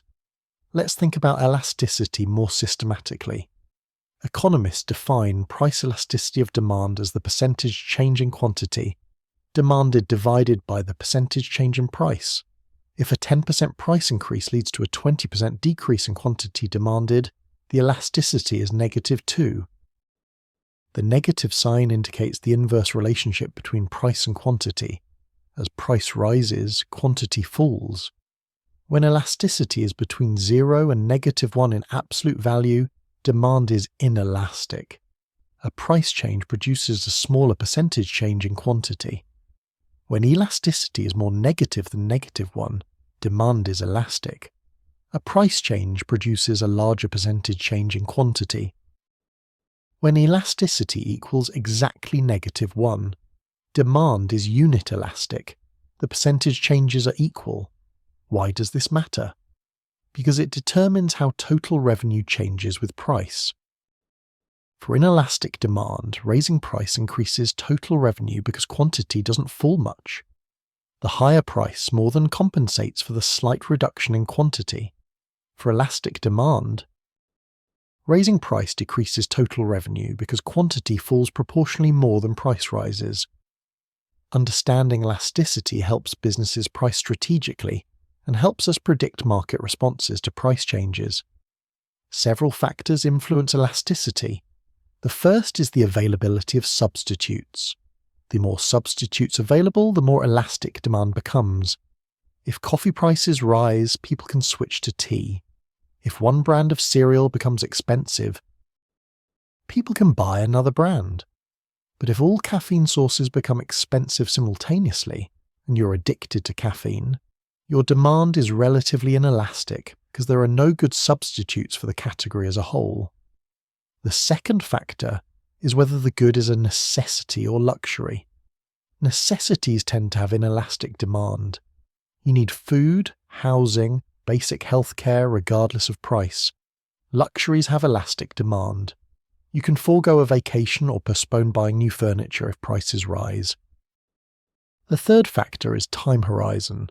Demand tends to be more inelastic in the short run and more elastic in the long run. If gasoline prices double tomorrow, you probably can't change your consumption much immediately. You still need to drive to work, still have the same car with the same fuel efficiency. Your short-run demand is inelastic. But over months and years, you can adjust. You might buy a more fuel-efficient car, move closer to work, change jobs, arrange carpools. Your long-run demand is more elastic. Let me give you an example of how this plays out. When oil prices spiked in the 1970s, as we discussed earlier, demand didn't fall much immediately. People still drove to work, still heated their homes. Short-run demand was inelastic. But over the next decade, behavior changed substantially. Cars became much more fuel efficient. The average miles per gallon of American cars nearly doubled between 1975 and 1985. People insulated homes, lowered thermostats, bought smaller cars. Long-run demand proved more elastic than short-run demand. The fourth factor affecting elasticity is the proportion of income spent on the good. If something represents a tiny fraction of your income, demand tends to be inelastic because price changes barely affect your budget. Salt is a classic example. If salt prices double, you probably wouldn't change how much salt you buy. It's such a small expense that even a doubling barely matters. But if housing costs double, that's a massive budget impact. You'll adjust by moving to a cheaper place, getting roommates, relocating to a less expensive city. The larger the budget share, the more elastic demand tends to be. Now let's talk about income elasticity of demand. This measures how quantity demanded changes when income changes. Some goods see demand increase when income rises. These are normal goods. Some see demand increase more than proportionally with income. These are luxury goods. And some see demand actually fall when income rises. These are inferior goods. Think about restaurant meals versus ramen noodles. As your income increases, you probably eat out more often. Restaurant meals are a normal good, maybe even a luxury good if we're talking about fine dining. But you probably eat fewer instant ramen noodles as your income rises. Ramen is an inferior good.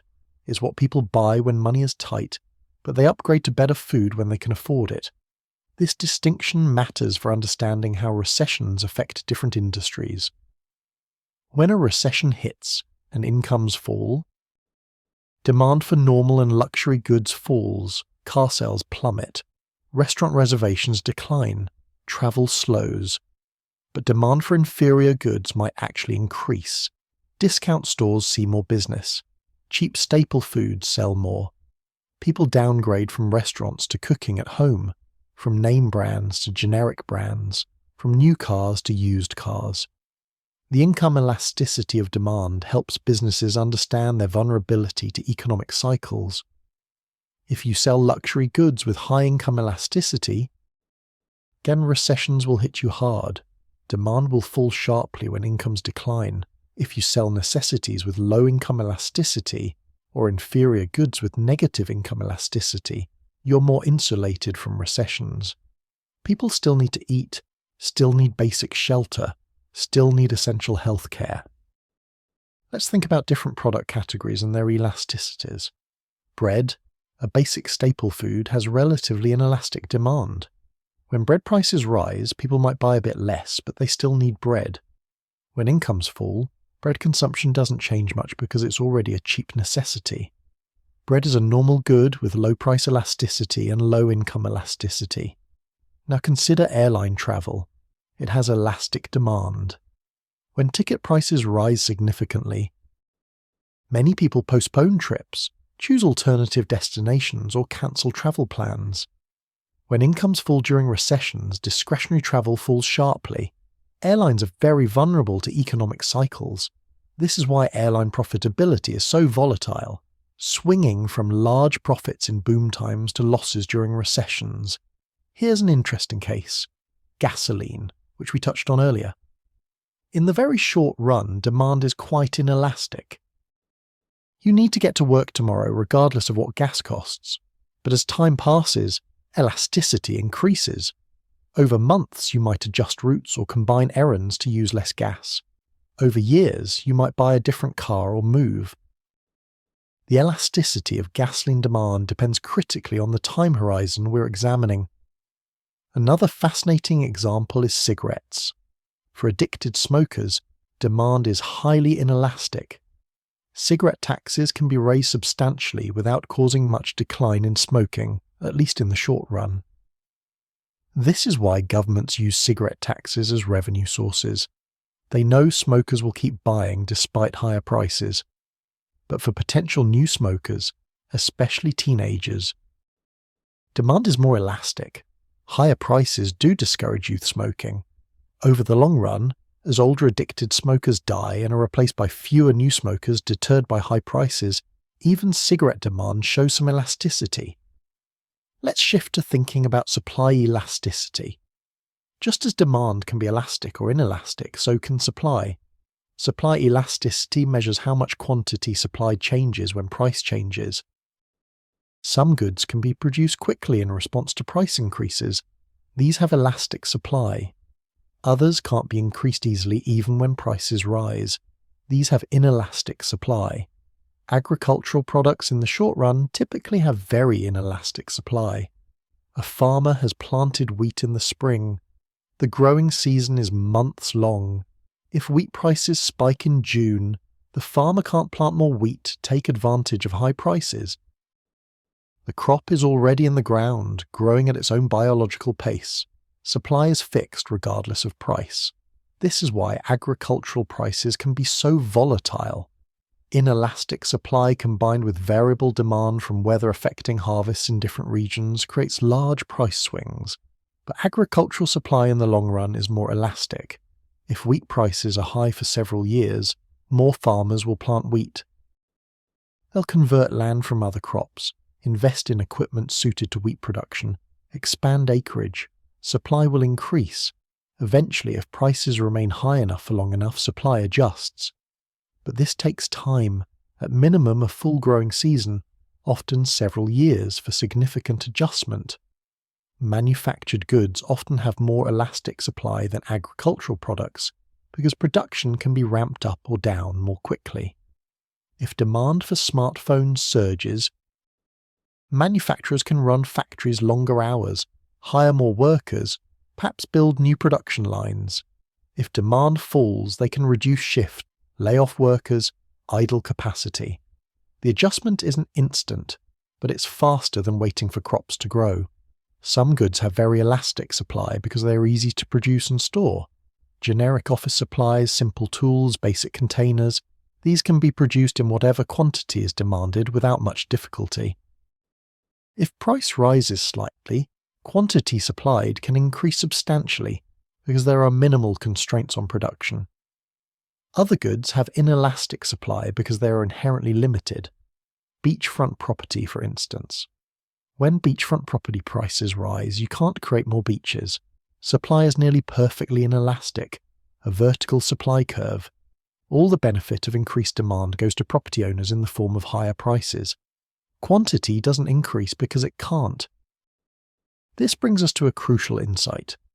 The relative elasticities of supply and demand determine how the burden of a tax, or the benefit of a subsidy, is divided between buyers and sellers.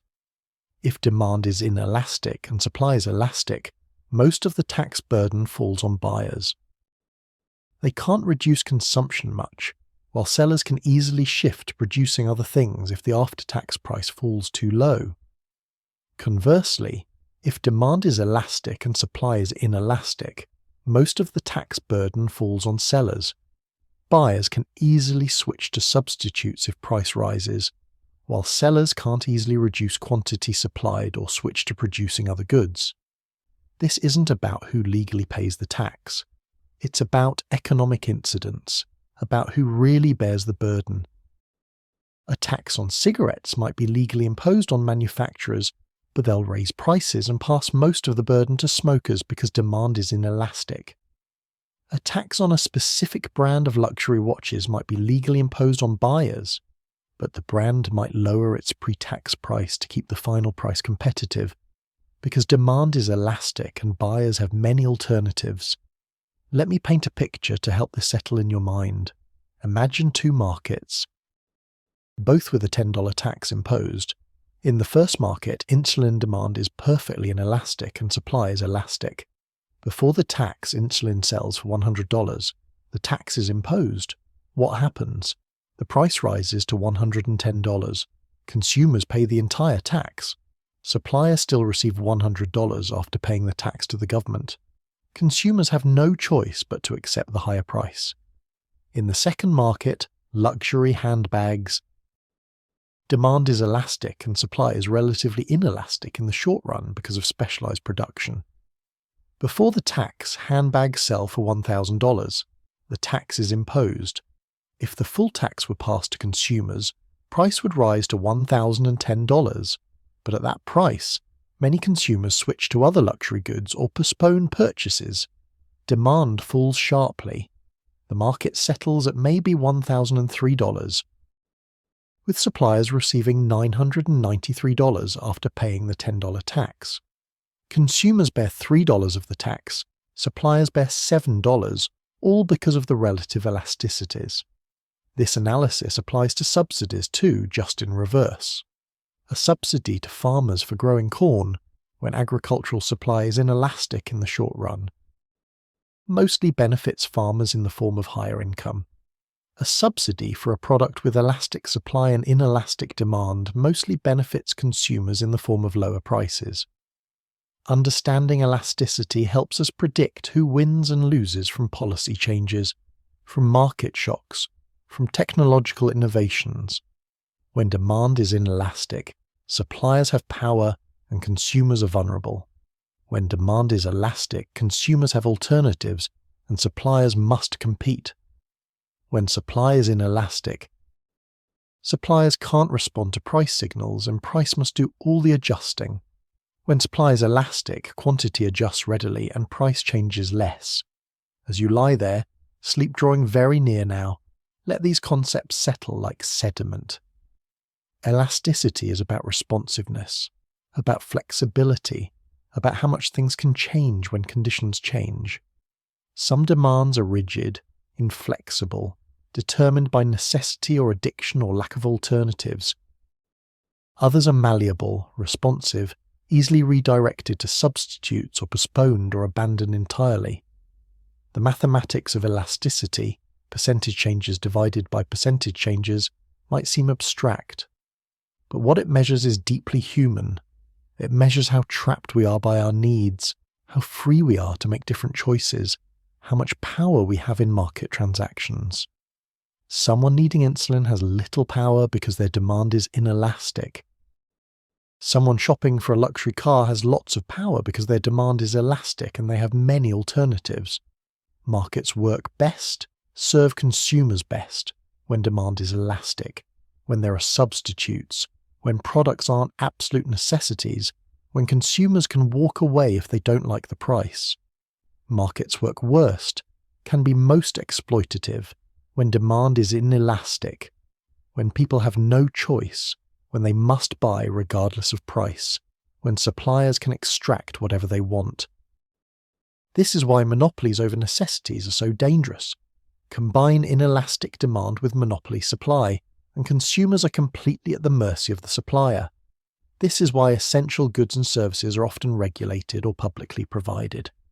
The market alone won't protect consumers when demand is inelastic and alternatives don't exist. Rest now with this understanding. Elasticity determines who has power in markets, who captures surplus, who bears burdens and enjoys benefits. It's the difference between markets as instruments of efficiency and markets as instruments of exploitation. Understanding it helps us see not just how prices are determined, but who wins and loses, who has choices and who has none, who benefits from the invisible hand and who gets crushed by it. The diabetic buying insulin, the family buying bread, the smoker buying cigarettes, the luxury car shopper, each faces a different market dynamic determined by elasticity. Each has more or less power, more or less freedom, more or less vulnerability. Supply and demand still determine price and quantity, still find equilibrium. But the distribution of surplus, the fairness of outcomes, the humanity of results, these depend critically on elasticity, on that measure of responsiveness that separates rigid necessity from flexible choice. Sleep comes now, bringing rest from these abstractions, but tomorrow, when you buy something, anything, think for a moment about the elasticity of your demand. How much do you need this versus want it? How many alternatives do you have? How would your purchase change if the price doubled? And you'll be thinking about elasticity, about your power in the market transaction, about whether the invisible hand is serving you or extracting from you. That understanding, quiet and subtle though it is, changes how you see every price, every purchase, every market interaction. The invisible becomes visible when you know what to look for.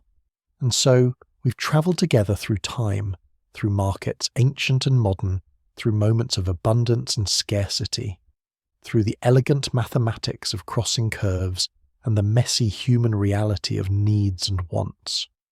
We've watched prices emerge from medieval haggling and Dutch tulip fever, seen them formalised in Victorian diagrams, witnessed them allocate scarce insulin and obsolete buggy whips. Through it all, one truth persists.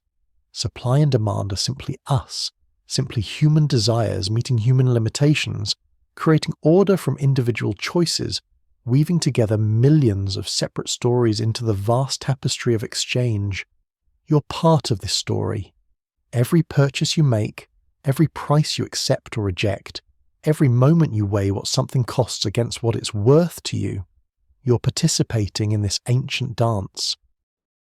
The invisible hand moves through your decisions and mine, through all of us together, coordinating what we make and what we consume, signalling scarcity and abundance, creating value through voluntary exchange. Rest now in this understanding. The markets will open again tomorrow without you. Prices will shift and settle. Supply will chase demand. Equilibrium will be sought and found and lost and sought again. It happens whether we watch or not, whether we understand or not. The invisible force that controls every price will keep working, patient and inexhaustible, through the night and into morning. Let it all go now. Let the curves and elasticities, the auctions and obsolescence, the famines and abundance, all drift away like dreams already fading. Your breath is slowing, your thoughts are quieting, sleep is here, gentle and complete. Good night.